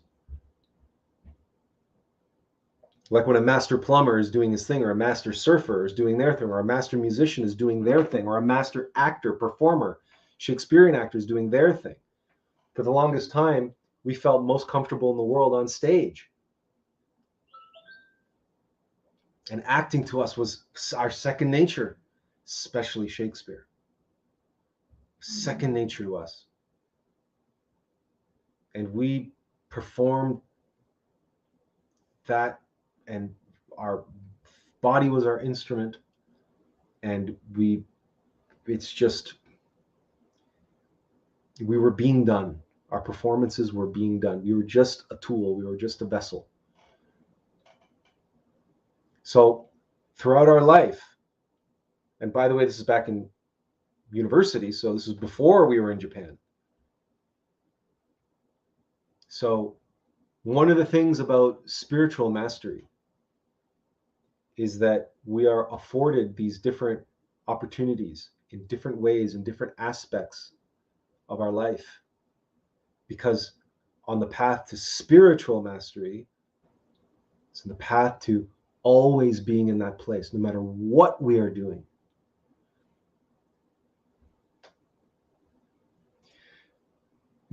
Okay, MXNX, Mixnix. We're probably not pronouncing that correctly, but you will forgive us for the lack of vowels. Mixnix says, the flow state in one activity can show us that this can be possible with being, with all of life. It can lead us through doing to us being. That is so powerful. Yes, so very well put. Very well put. Yes, the flow state. Okay, all right. And as Azazel says, I see playing music as opening gateways. So those who claim that music is a gateway is speaking the truth. For those who play music, if you can play an instrument, that's, you see, we're not musical, right? We don't play an instrument. In fact, we love to sing, but apparently we've been told that we're tone deaf. So we and you know, the problem is being tone deaf is you don't know you're tone deaf, right? You hear yourself, you think you sound like Colm Wilkinson. Everybody else just sounds like a dying, just hears a dying cat. So, but we will tell you that for us, our musical instrument is improvisation. Our music is improv. Our music was, yeah, like performing Shakespeare, or we will like act out plays that we are making up on the fly, right? We have films and plays and things that nobody will ever see. It's just for us. It's just for us, so that we can be in that place and imagine ourselves on the stage or in the film, and we can visualize and we can see everything. It's a moving meditation, and we allow these truths, these universal truths, to come out through these characters we're playing, and we're playing all the characters in the play or in the movie or in whatever it is that we're visualizing. And we actually have a whole and we would just improvise that. And we used to do it by acting out scenes from movies that we loved. And we could just act it just for ourselves, just by ourselves. Like we imagine a musician sits around playing their instrument and playing their favorite songs that other people have written. And they really love the songs, and they learn those songs, and then they say, well, they sit and they could sit for hours playing music by themselves, for themselves, no audience. Why cannot an actor or a writer, and an actor-writer, that's called an improviser, do so?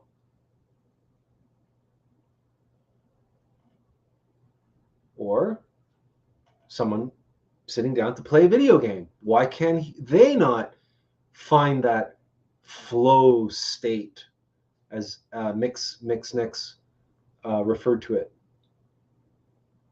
Why not?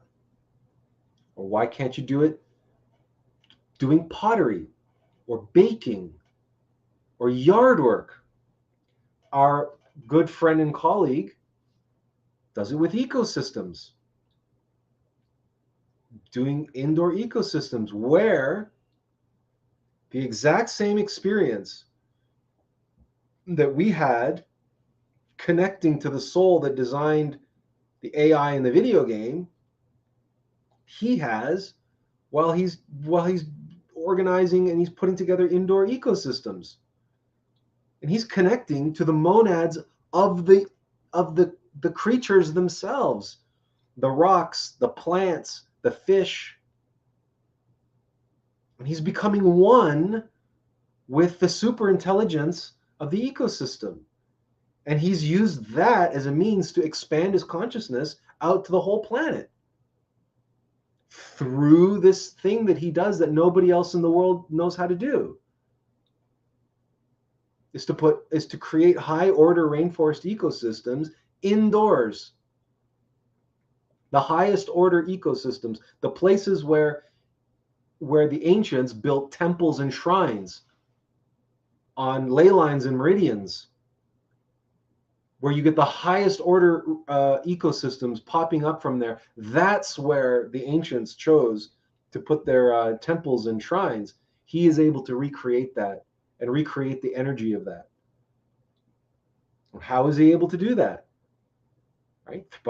By mastery is connecting on a higher and higher and higher and higher level, such that the doing of it is your second nature, because you are being.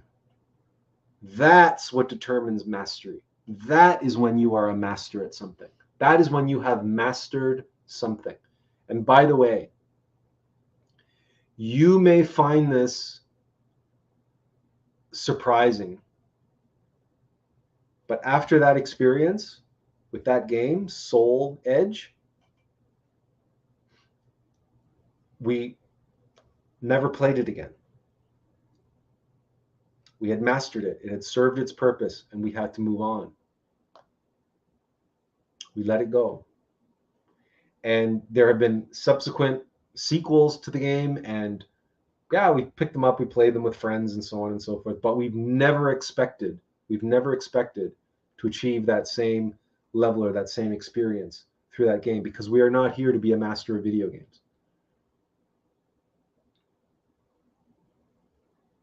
We are here to achieve that flow state, that being state, all the time, and no matter what we're doing. And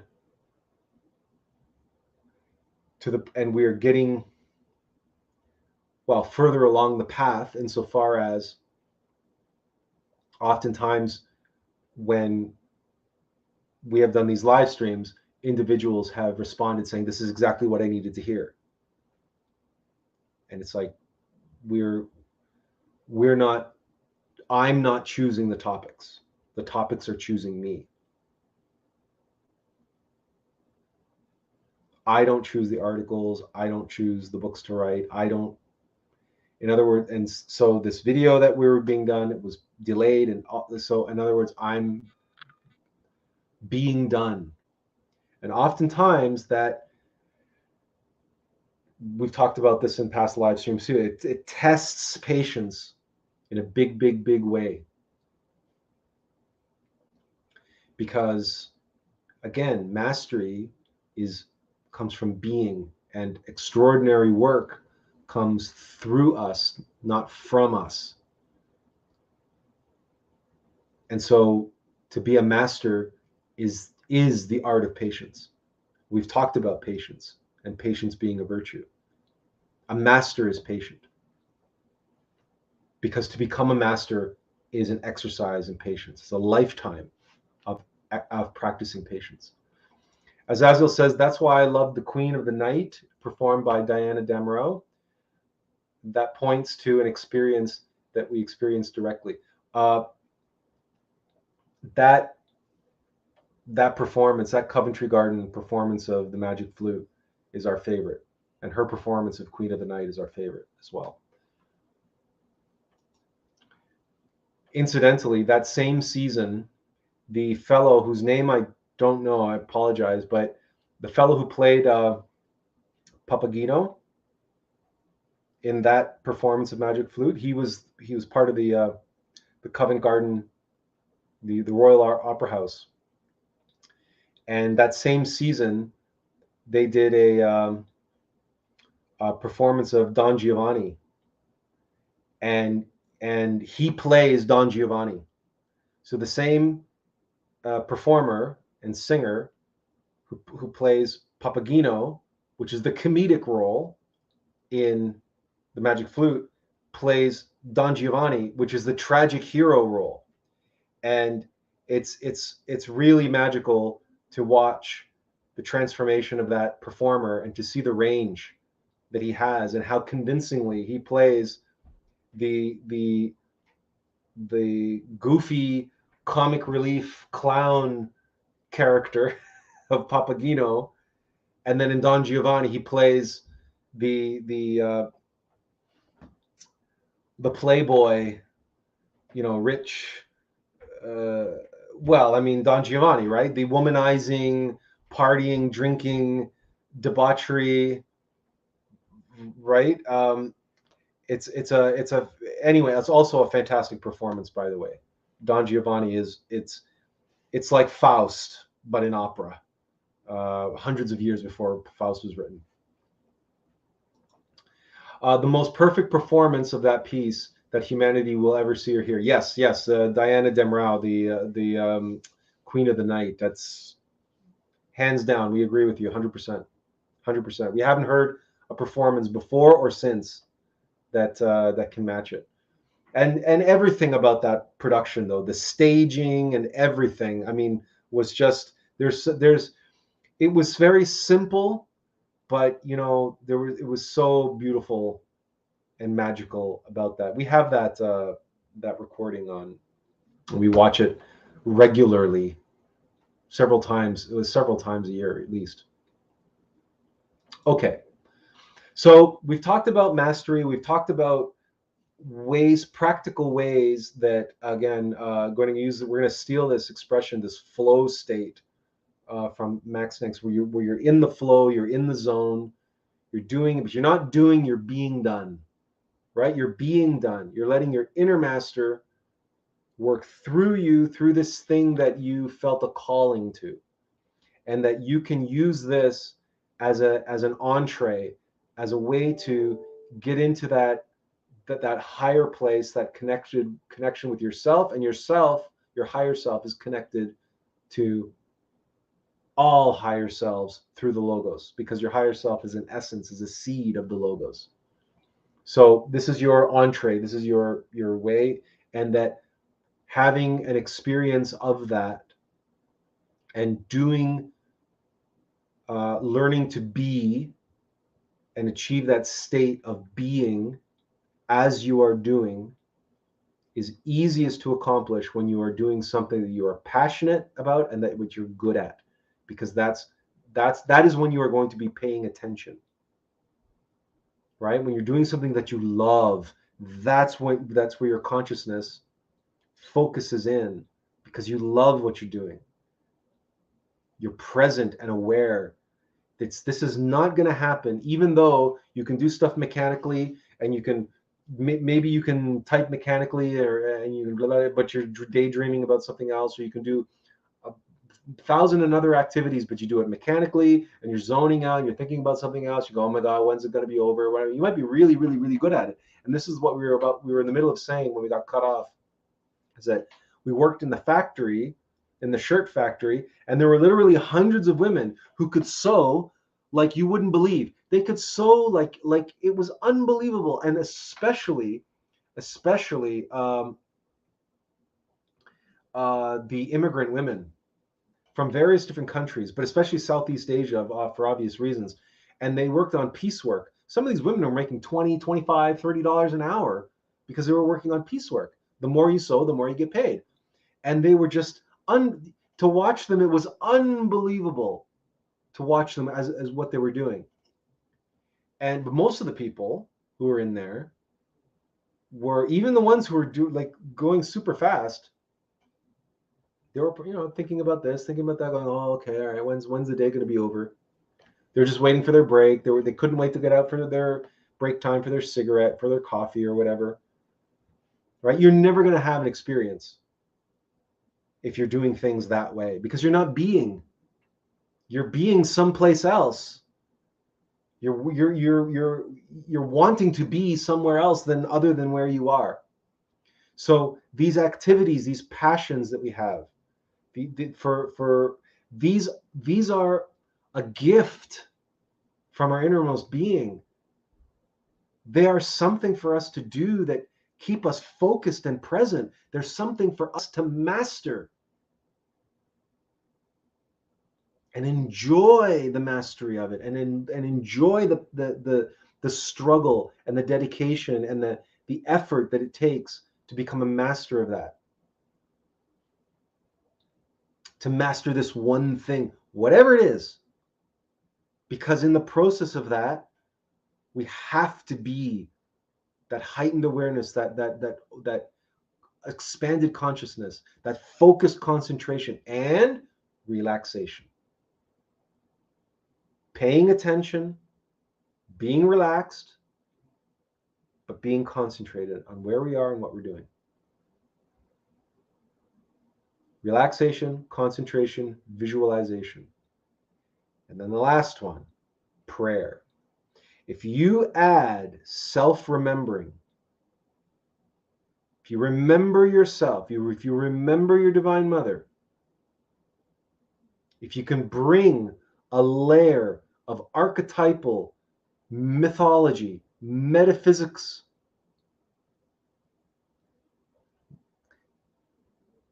to the activity that you are engaged in, then you are fixed for Samadhi. You are on the verge of becoming one with yourself, your Divine Mother, and by extension the Logos, and by extension all beings. Relaxation, concentration, visualization, and prayer. This formula, if you want to call it that, is a winning formula. It's a working formula. And if it works in meditation, all of these elements need to be in place in being all the time. Relax. No matter what you're doing, relax. Controlled relaxation is one of the first things that our Sifu taught us in our Kung Fu class. And it's one of the first things we learn on the stage, acting. When George Luscombe taught us his methodology, the Scomian method, which is not method acting. It's the opposite of method acting. It's conscious acting. It's not about the creation of an alter ego and creating a complete ego. It's like constructing a demon in your mind, which looks fantastic on the screen, but holy cow, does it take a toll on your spirit. But no, relaxation, controlled relaxation. You're in control, but you're relaxed. And then concentrate on where you are and on what you are doing. And then visualize, be present, be aware, see what you're doing, see the details of what you're doing. And then pray. Remember yourself, remember your innermost being, remember your Divine Mother. And if what you are doing, like we were playing a video game that was mano a mano, and it was swords and mythological characters, archetypal characters. So there was a layer of mythology that we could bring to that game. We matched what was already there. So find that, bring that into your activities. Hello, Azazel. Hello. Glad that you could join us. Yeah, thank you.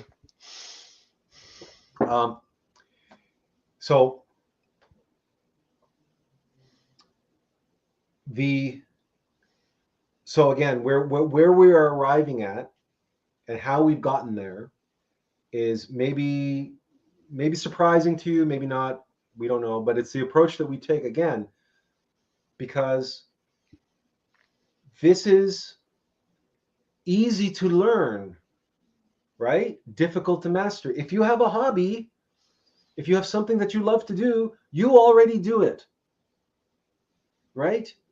You don't have to do anything. All you have to do is alter and change, adjust how you've been doing it and when you've been doing it, right? The application now. Apply this knowledge. Put yourself into a meditative state as you are doing these things that you love to do. See what happens. See what happens. And use that experience and use the knowledge of that experience to then say, aha, Now I know what that feels like. Now I know what I see the winning formula. I see how this all comes together to be present and awake and alive and being done. Because the real master is our true nature. And the thing that we are mastering, the things that people say that we are a master of, they say, well, he makes it look easy. He makes it like it's his second nature, because that's our second nature. Language has power. Language has meaning. No words exist by accident. Mast on the vessel, on the ship that gathers the wind in the sails, and you become a master of the vessel. And these things that you are mastering, life will become second nature to you. That good friend of ours, Wolfgang, the one who works with ecosystems, he often has this expression. You know, there's this cliche: "Jack of all trades, master of none." You perhaps have heard this before. Wolfgang and I, we laugh because our expression is "Jack of all trades, master of all trades," because both he and I apply the same philosophy and the same methodology that the Renaissance masters did. It is the methodology that we are sharing with you here and now. Because here is the key. Okay? We are not a good video game player. We are not good at video games. We suck at video games. We can't play most video games. We do not have the hand-eye coordination. We do not have it. We don't. This was a complete one-off fluke. But it just so happens, because we brought this methodology and we allowed our innermost master to take the reins, and we connected to the real master of that particular video game, the guy who designed it, the guy who programmed it. And in fact, it wasn't one guy, it was a whole team that programmed that game. Yeah, we never work alone. So what Wolfgang, as we'll say, and what we will say is, jack of all trades, master of all trades. You can, in the world, anything that you are drawn to do, anything that you have to do, anything that crosses your path, people often say this about us, about me anyway. So whether it's cooking, whether it's cleaning, mowing the lawn, doing yard work, anything that we sit down to do, and even our memes or videos or just about anything, it's like we don't do it. We don't. We achieve a high level of finished product, maybe not to the level of a dedicated designer, someone's dedicated their entire life to it, certainly. Right? We don't, like, for example, we're not a Renaissance painter, right? We'll never be a Renaissance painter. But in some of our video productions, if we had a little bit more time, a little bit more resources to work with, we know the level at which that we can perform Shakespeare, for example. And we know at the level that we can cook, for example. We've never gone to cooking school, right? Never gone to chef school or anything like that. And so, in all of these different things, it's just simply because we live life with an intensity. And Master Samael said, there is nothing more beautiful than a life intensely lived. That intensity, again, 2 words, in and tense. Now, what do we know about tense? Now, even though in modern times people associate tense with tension, and stress. But that's not what tense actually means. Tense is the 0 point between future and past. Tense is the now. That tension is that push-pull, that we call it tension because it's the breaking point between two opposing forces. That's where you create tension. But that doesn't necessarily mean stress. It just means tension, like surface tension on the water, right? It's where you have where the liquid that separates liquid water from water vapor and the atmosphere. You have that surface tension. That's what insects can walk on. There's a tension there. It is the inflection point. It is the crossing over point. The portal. It's a portal. It's the border. Not so forget future tense, forget past tense. Intense. In tense. In the now. How do you be in the now? Relaxed. So to be in that, to slip in between the Tao, right? In between the yin and yang of the Tao. If that's another way to appreciate all of this. To slip in between the yin and the yang. And how can you slip into the 0 point? How can you slip into an infinitely narrow gap? You have to relax. You have to flow into it. And again, thank you, Mixnix, for bringing up that word, because that's what we want to do. And you can't flow if you're not relaxed. It's impossible. You cannot do it. If you're tense, if you're stressed, right? You cannot flow. So intensity does not mean stressed. Controlled relaxation, yes, okay. And you need to concentrate. You need to focus. You also need to be aware. You need to see. You need to be present. And finally, you need to pray. You need to remember your innermost. You need to remember your divine mother, your higher self. With everything that you do, moment by moment.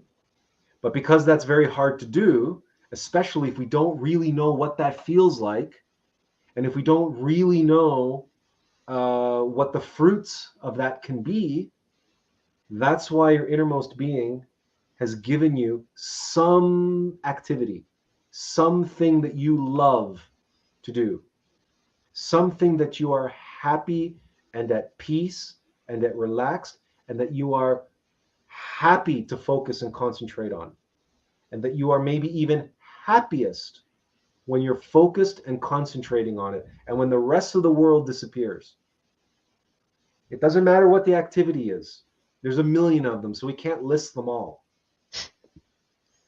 But that's a gift that's been given to you, and it's a gift to show you and give you an opportunity to experience mastery and what mastery feels like by already having 75% of the equation done. And that's being really good at it and really being so you're not fighting yourself. In other words, when you're doing something that you love, you ever notice that you're not fighting yourself? There are no egos that are trying to get you to stop, right? You're just all 100%, and you can do it for hours, right? You can completely lose yourself in that activity. But we're not here to lose ourselves. We're here to find ourselves in that activity. That's the difference. Because everybody knows how to lose themselves in their activity that they love. Everybody knows how to do that. But not everyone knows how to find themselves in that activity. That is the key. Because that's what mastery is. That is what mastery is. On every level, that is what mastery is. This brings us to this discussion of false masters, but we will flip that around and simply say inverted mastery. Because there are clearly masters of the dark arts. There are masters of crime. They're master criminals. They're master forgers. They're master liars. They're master con artists, right? We call them politicians.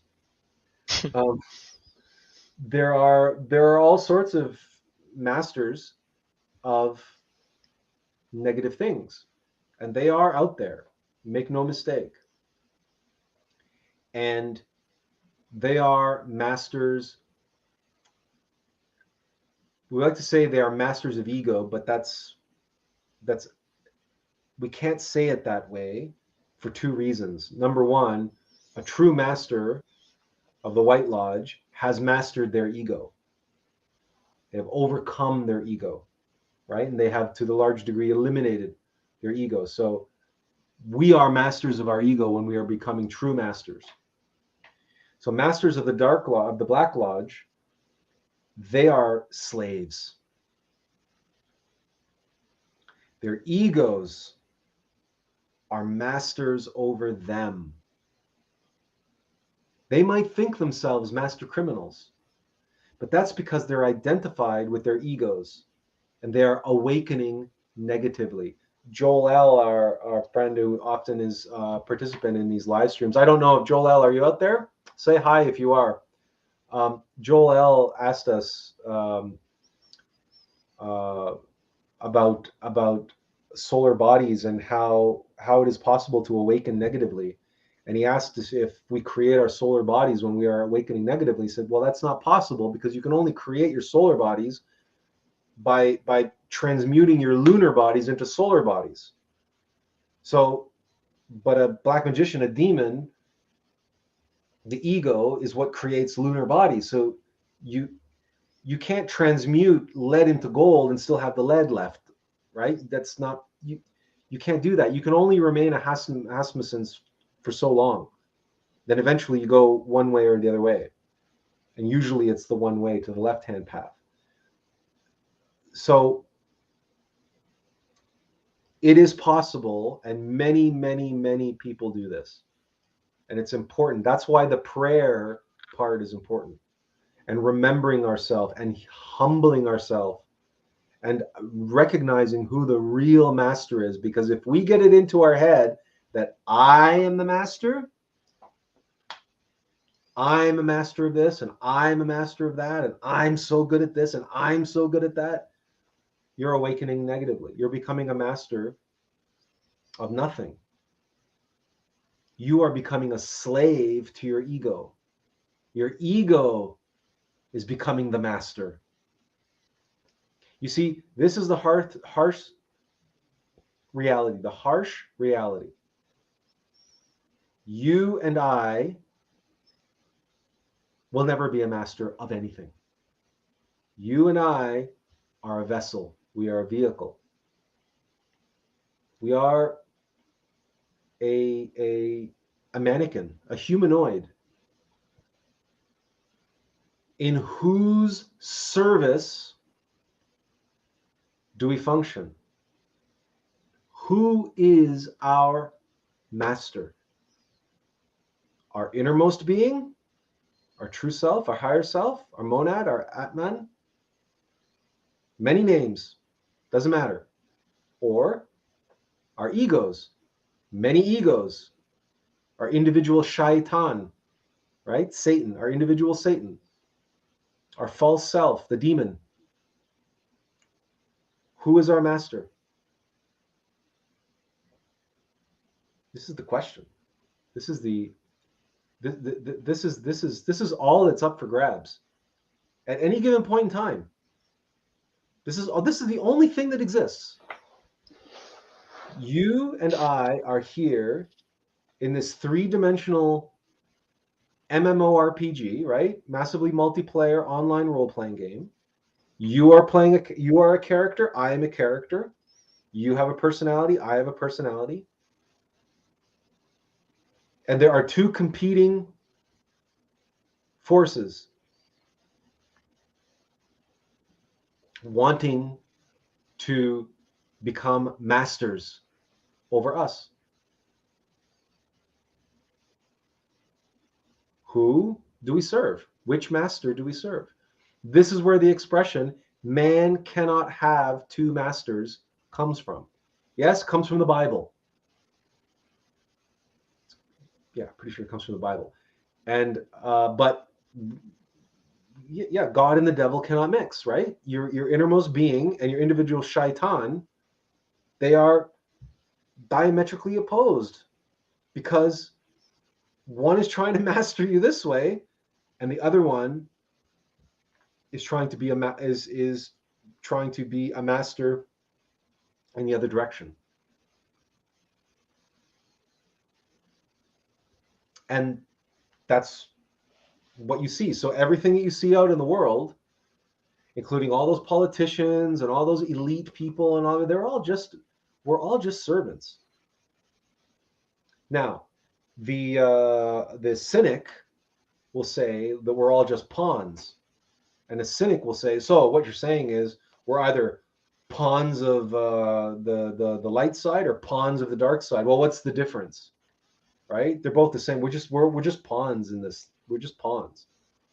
Well, you have to meditate on this to really comprehend this. There's no intellectual argument that will really, take you there unless you're willing to feel into your own experience and recognize that the difference is that this master, your innermost being and your divine mother, when you serve them, you have peace, joy, and happiness.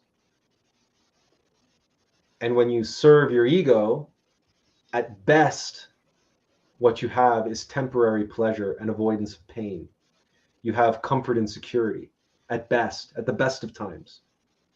You have comfort and security, or temporary, momentary moments of comfort and security, and moments of pleasure, and moments that are pain-free, and you have moments of fame and fortune and adulation and so on and so forth, right? So everything that the ego promises as your master by selling your soul to the devil, right? That's Faust. Everything that the ego offers is short-term gain, right? They will tempt you with immediate cessation of pain, or immediate instant gratification, or fame, fortune, wealth, comfort and security, all those things, all those typical worldly trappings of success.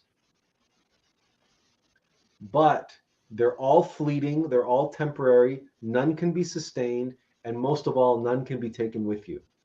None. Whereas, by serving your innermost being, you can be poor, a pauper, alone, have no worldly possessions, and have no comfort and security, and be exposed to the circumstances which other people call physical pain, and endure an entire lifetime of suffering, and yet know peace, joy, and happiness throughout it all and beyond. That's the difference. But the Black Lodge are masters at what they do. They are master manipulators. They are master tempters. They are masters at twisting. They are at twisting the truth, of creating false narratives by omission. So they selectively pick and choose this and that and the other. Remember, we have that meme that we've shown you many times, 90% truth can kill. The Black Lodge are masterful at this. They'll give you a list of 20 things, and 19 on the list are correct. So they get you nodding. They get you nodding. Yeah, yeah, yeah, that sounds right. That feels right. Yeah, yeah, that feels right. That feels right. Then they slip the lie in there. But you're still doing this. Yeah, yeah, yeah, that feels right. They're masters at this. Masters. You doubt it? You don't have to. You don't have to take our word for it. Turn on the TV. Watch a politician. Watch your local government. Watch your government's televised debate sessions. Listen to a speech by Bill Gates or or Fauci or the World Economic Forum or whatever. Just I don't turn on some advertisement. Watch some advertising. Watch read a journal of materialist science. Listen to materialist scientists attack anybody that questions their science.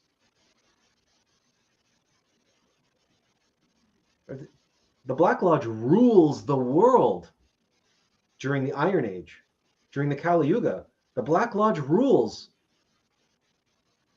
Look at COVID, for heaven's sake. Look what they accomplished with that. Look at what they accomplished with 9/11 and the subsequent wars and everything else. You don't think that they're masters at this? Of course they're masters at this, but guess what? They're not masters of anything. They are all slaves. They're slaves to their real masters, which are the egos themselves, the demons. And as we have the potential to awaken and self-realize as a master, that's when we begin to live our life well.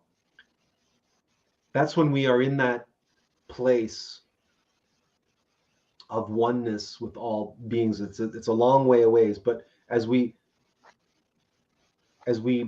begin to live our life and we enter into that door of mastery, that path, by serving our innermost being, and our words are his words and our actions are his actions in everything that we do, and we are aware of that, we are awake to that, and we are in that flow, and we are allowing that to take place, and we are longing to continue and only become better at it. In other words, only to achieve mastery of that, become, in other words, to become the inner master, to achieve that oneness, that union, and awaken and self-realize as that master. The same thing happens inverted in the Black Lodge for Black magicians. Yeah. Where they know that they're serving ego, their self. And they know that there are these desires and everything. However, this brings us to that quote that Roy shared last week, and we're making a video about it, and we had it on our Word, and unfortunately, yeah, we don't have it handy anymore, but we're working on this video that we want to put out. No Black magician believes that they're evil. All Black magicians, everyone in the Black Lodge, right, believe that they're doing good. If you go and talk to those people at the World Economic Forum, if all those people that all these conspiracy theorists talk about, the evil cabals ruling the world or whatever, all these people believe wholeheartedly, 100%, that they're doing what's best for this humanity. Yeah. Because the Black Lodge, what are they masters of? Can they be masters of truth? They hate the truth. Have you ever not experienced someone reacting to the truth? Reacting with ego? Yeah, of course I have. Right? It's called cognitive dissonance. We wrote an entire article about cognitive dissonance. The ego cannot speak the truth. It can't. It's the antithesis of gnosis. It deals in hypnosis and ignorance. So again, all these black magicians, all these awakened demons, they are all servants. They are all slaves of lies and liars. Because the ego cannot speak the truth. The ego knows the truth. The egos know the truth, but they cannot reveal the truth. That's true. That's why most black magicians never mention that Lilith is actually an inversion of the Divine Mother. You would never hear them say that, even though it's true.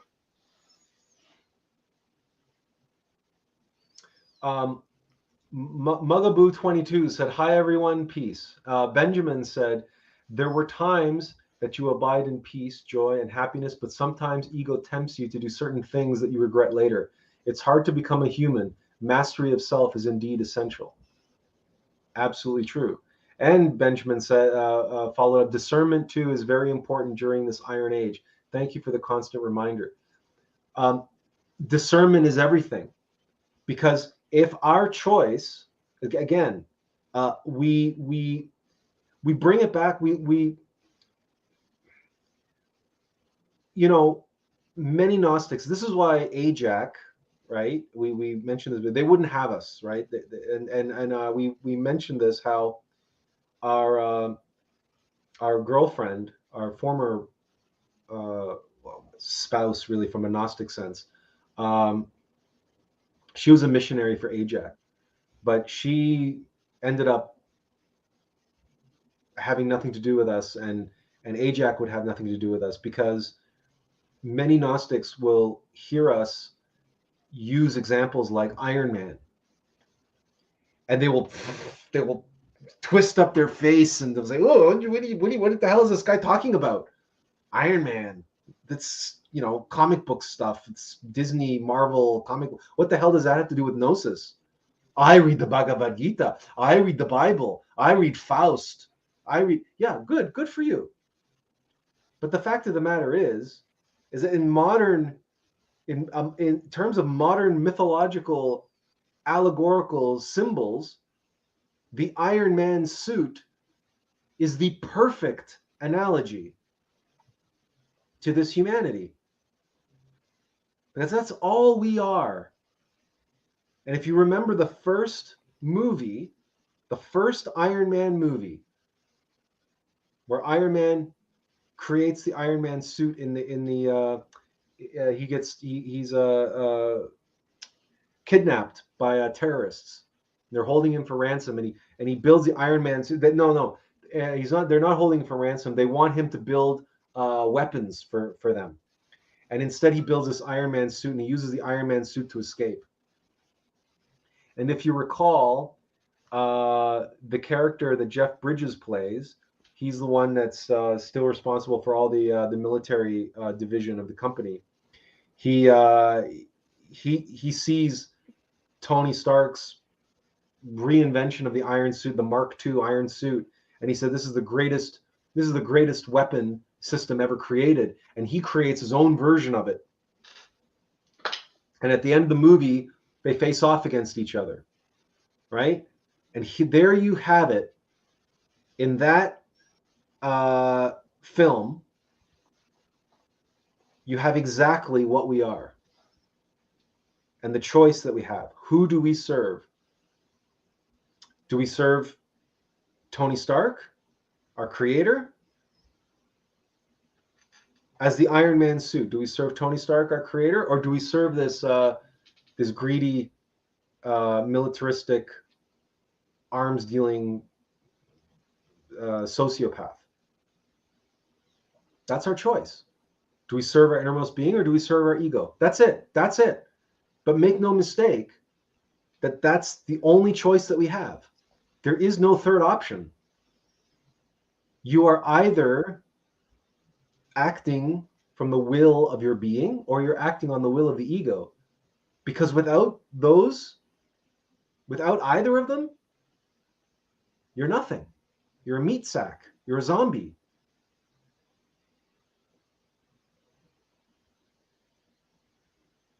That's what every single story, legend, mythology, opera, Shakespeare, Star Wars, Lord of the Rings. I mean, like it's a universal truth. So, do you serve your innermost master, or are you a slave to your egos? Those are your options. So, what is a master? A master is as we've already shared and already discussed, and that there are levels and levels and levels, and you can be a master at physical things, or you can be a master at metaphysical things. And the more you are a master of metaphysical things, the more you learn how to connect to your innermost being and achieve mastery on the metaphysical plane, the more you can be jack of all trades, master of all trades. You can become a Renaissance man. You can become like so many masters have been and are, like Leonardo da Vinci, like all the Renaissance masters, but also other masters where you can see this. For example, someone like Sir Anthony Hopkins, who is a master actor, but he's also a musician and a composer. He's also a painter. You see this very often, that those who achieve very high levels at whatever they do, they very often want to achieve very high levels at various different activities. They're not content just to do it with one thing. Now, that's not to say that the key to mastery is to try to master everything individually, because they're going about it the wrong way. The key is to find that zero point within yourself, and that beingness, and connect to your being, and then you can bring a level of mastery to everything that you do and anything that you do, no matter what it is that you need to do. This is what a real master is. Because in many ways, we can look to someone like Leonardo da Vinci, or any of the philosophers, or the great philosophers, or in Greek, the great scientists, like someone like Nikola Tesla and Walter Russell. These men were philosophers, they were scientists, but they were also spiritualists. Spiritualist is not the wrong word. They were all very, very spiritual. They spoke of metaphysical truths and the secret to knowing higher worlds. Rudolf Steiner is another good example. Now, to what level he achieved mastery is up for debate among certain individuals, because most people feel that what Rudolf Steiner was a master of was, he was a master adept of the Akashic records. That what Rudolf Steiner was a master of is going into the Akashic records and studying there, and then bringing the knowledge back, which there's something to be said for that.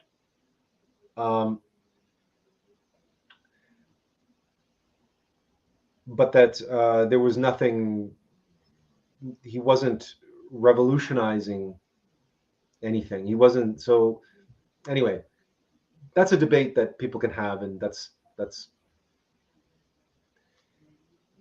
if that was his calling, and that was the level that he was at, and that's all that he could do, but that's what he was called to do, and he was following his innermost being, doing that. And he also set up the Waldorf schools, which for a time at least attempted to set up an education system which was more, let's say, more holistic and altruistic in a sort of metaphysical, philosophical sense. So he did try to have a positive effect, a positive impact. So we don't question his motives, and but the question is whether or not he's a quote a master, right? Well, we are all at a certain level, and if that is the limit of the level that we are to achieve in this lifetime, then there's nothing wrong with that.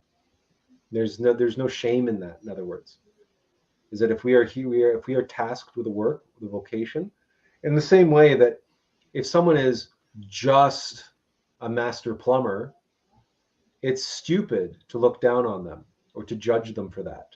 Say, oh well, or someone's a master surfer, and you like, oh, pff, they're just a master surfer. Well, you get on a surfboard and try to do what they can do,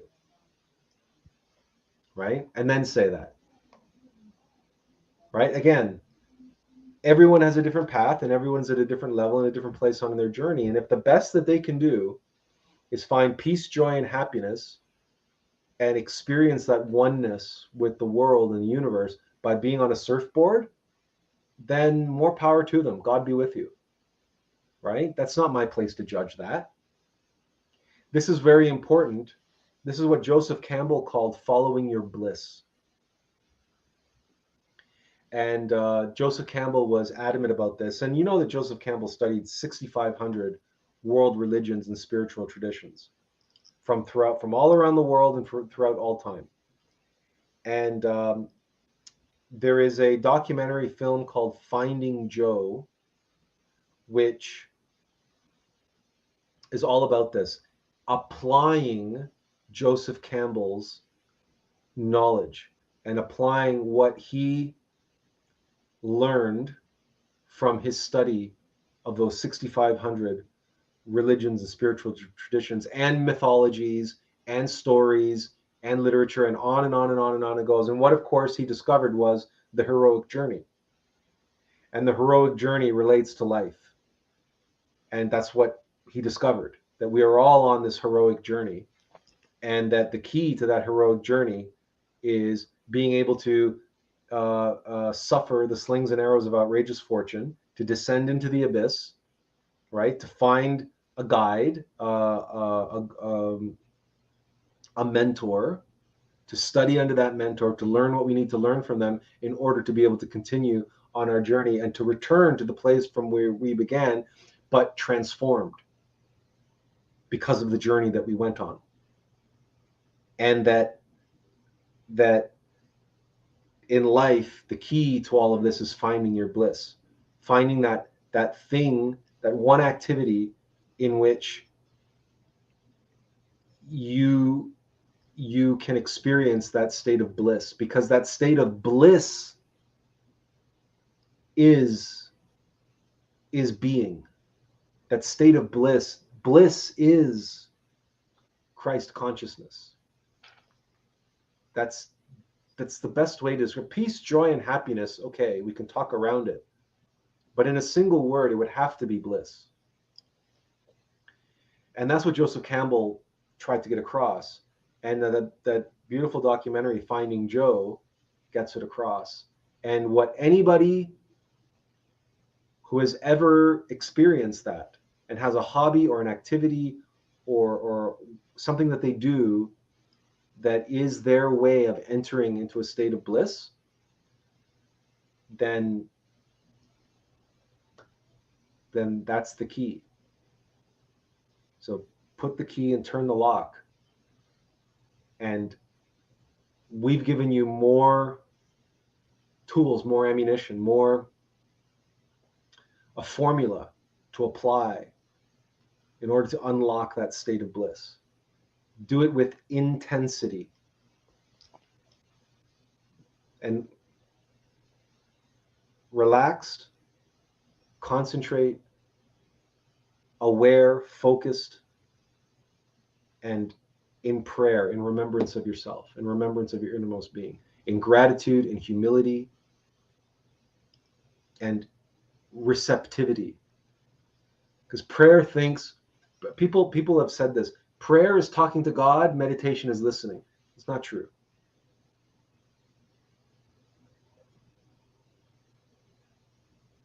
When have you known a conversation to be about blah, blah, blah, blah, blah, blah? Okay, now I'm going to listen. That's not a conversation. No. Right? That's, you know, that's talking at someone. So that's not being with someone. That's not communing with someone. Prayer is communing. And so too is meditation. It's just a different way. And meditation, as again, relaxation, concentration, visualization, and prayer in meditation. So guess what? Prayer and meditation are one and the same. There's no difference between them. So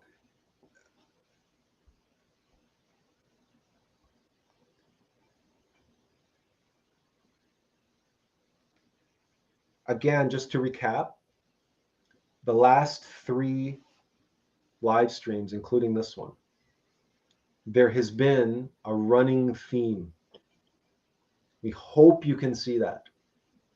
We hope you can see that in the question of who to serve and how to serve, the answer is you serve your innermost. If you serve your innermost, you will know who and how and when to serve others. Because your innermost is going to tell you, it's going to show you. Your innermost will serve them through you. And the service you will be able to provide will astound you. What you will be able to do will astound you. The value that you will have to others will amaze you and astound you. Why? Because it's coming through you, not from you. Last week we talked about magic. Who is the magician? Who is the magician? What is the magic? Who is it? Again, who is it for? Who is it coming? Where is it coming from? What is its purpose? What is its end result? Again, if you serve your inner magician, then the feats of magic, which will happen through you if they are meant to happen, will happen through you. And again, you will be astounded and amazed. But they will be in the service of others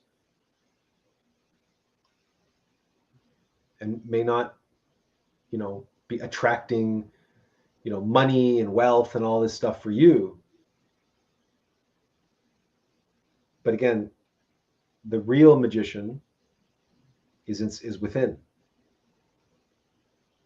And finally, it brings us to today's live stream on mastery and how, yes, people at other levels will think of themselves as masters and call themselves masters, and people will call other people masters, and no one will really understand what's going on there. And people who are masters of the dark arts or the dark side, or master salespeople and master advertisers and master politicians and manipulators and all that stuff, they're really slaves. They're really slaves. They have been mastered by their ego. So to be a real master, to be a true master, and to be walking the path of mastery, again, intensity,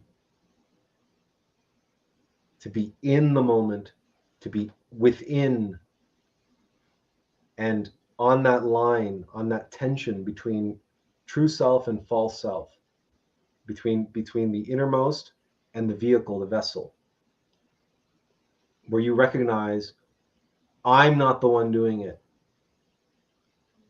And it no longer feels right to say I. And that's why we always say we. Because it's not right for me to say I this and I that. And even though it sounds weird to other people, and it takes time for us to explain it, we do explain it. We have to explain it to help other people also recognize that this I that they identify with, it's not who and what they really are. It's not why they're here. It's not related to their purpose.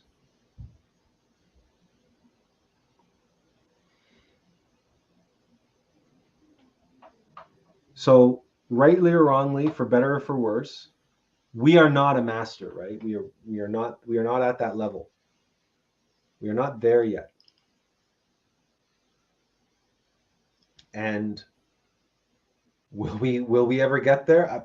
Maybe not. Maybe that's not our destiny in this life.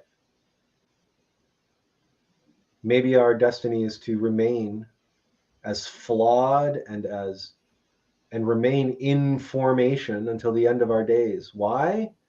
So that we can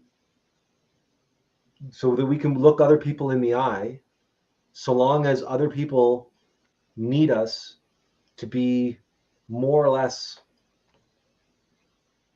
on the same level. Because people can't relate to someone who's way up. We have no desire to be that anyway, right? It's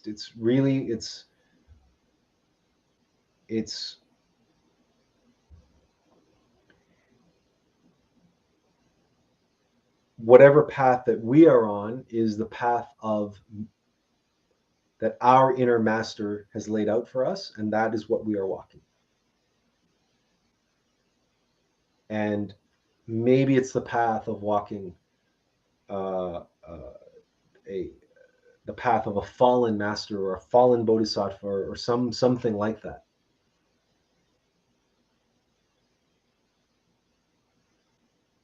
But so long as what we are creating makes sense and shows you and others a path that's easy to learn, albeit difficult to master, then we've accomplished our goal. We've accomplished our mission. Because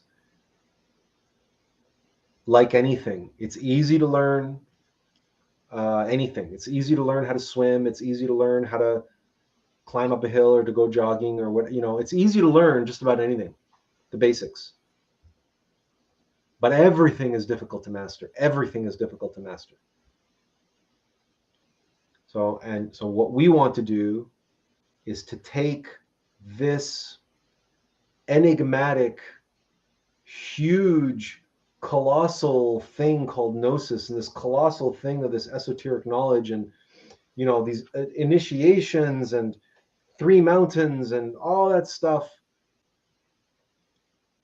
and say, okay, but let's peel back and pare it down to the bare essentials and show you that it is possible, to show you what your part in all of this is, that you can focus on, that you can do with intensity, with peace, with joy, with happiness, relaxed, focused, concentrated, and in remembrance of yourself.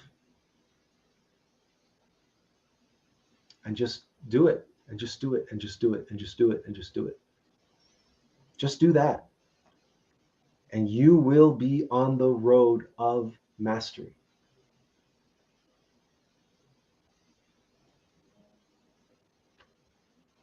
The journey of 1,000 miles begins with a single step, but you have to take the right step forward.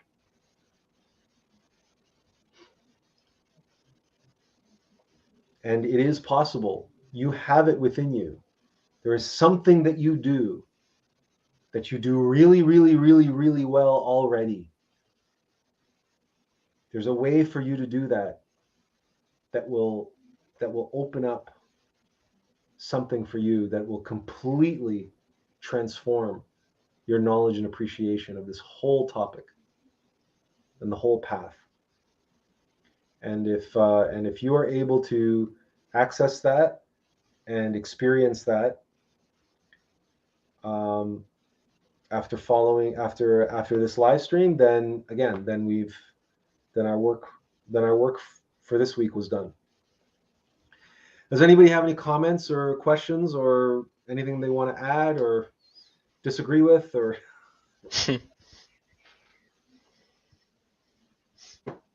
No, I don't have any questions. We apologize for the blackout in the middle of the live stream. That's you gotta love when that happens. Yeah, it is what it is. Anyway, it is what it is. But thank you for sticking around, those of you who stuck around, and we hope that you found tonight's useful.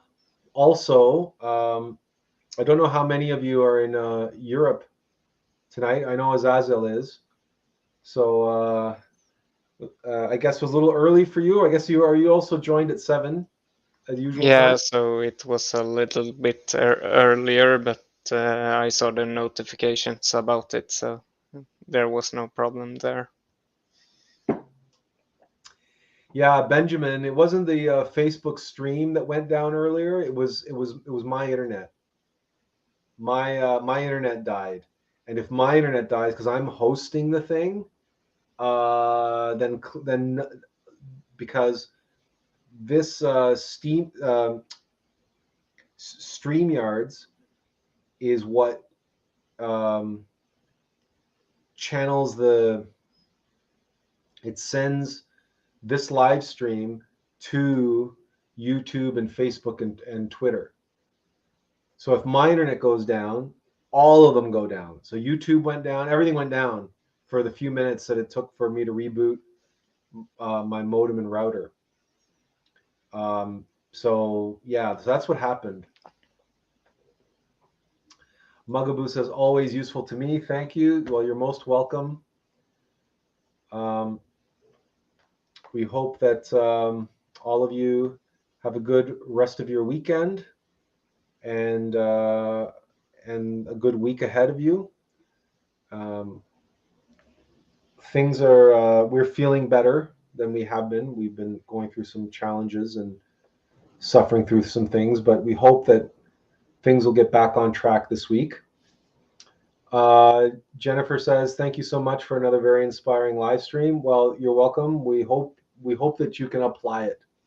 And that would be our parting message to everyone is like that other expression, knowing is half the battle. Now you want to apply it, because remember, that's the other thing that we said about mastery, right? Is applying what you know. It's all well and good. Everybody's welcome to come and participate and come and listen and come and accumulate and be a sponge and try to absorb and learn from our experience. There's the link again to that the article, that if you want to see that article on our experience playing that video game, that's here, and we will. It's on the blog, and here's the link again. And you're more than welcome again to accumulate and learn from our experience, learn from these live streams, all that you can. You're more than welcome. That's why you're here. But mastery is about application, knowing when and how to apply your knowledge, what you know, to know from experience, your own experience, to experience it for yourself, and then to apply that experience. That's what a master is. And to share that experience with others. That's another aspect of mastery. So that's our parting message and our wish for everyone, that you take what you've learned here today and use it and make good use of it, so that you can have these experiences and you can pay it forward and you can tell other people about it and say, yeah, this worked, and this that, and now this hobby that I've done, all my life, now it's completely transformed me in my life, and now I know how to do everything with the same passion and commitment and concentration and dedication that I apply to this hobby.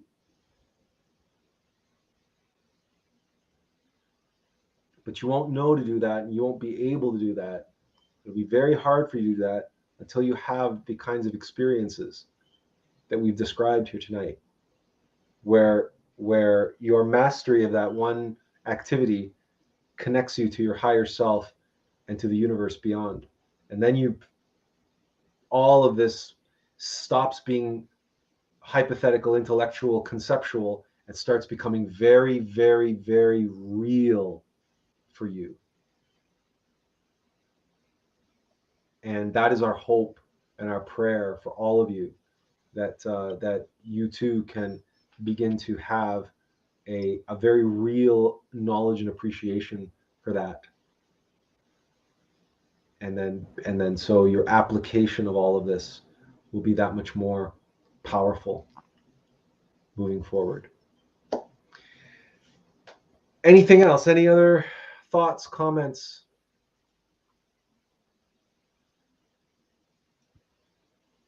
No. All right. Well, thank you so much for coming. And oh, look, it says we're having trouble streaming to Facebook. This may be okay. So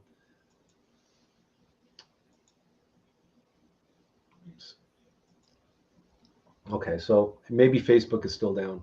Anyway, so once again, thank you for joining us, and we look forward to seeing you again next week. Until then, as always, say inverential peace. Have a good day. Okay, take care, and thanks, Azazel, for popping in as always. It's always a pleasure to have you. Yeah, thank you. Oh, and we'll be back. Okay, so before we go, Azazel, daylight savings time. Is it next week you guys switch to daylight savings time? It's the last Sunday of every month, isn't it? Or sorry, the yeah, last Sunday. so it last should Sunday of March. be. Yeah, so it should be tonight here in Sweden, actually. Oh, really? Yeah, and I live within GMT +1, so it would be 7 for, yeah. So we're moving, yeah, so we're moving the clock forward tomorrow, basically. Okay, so you'll be back on.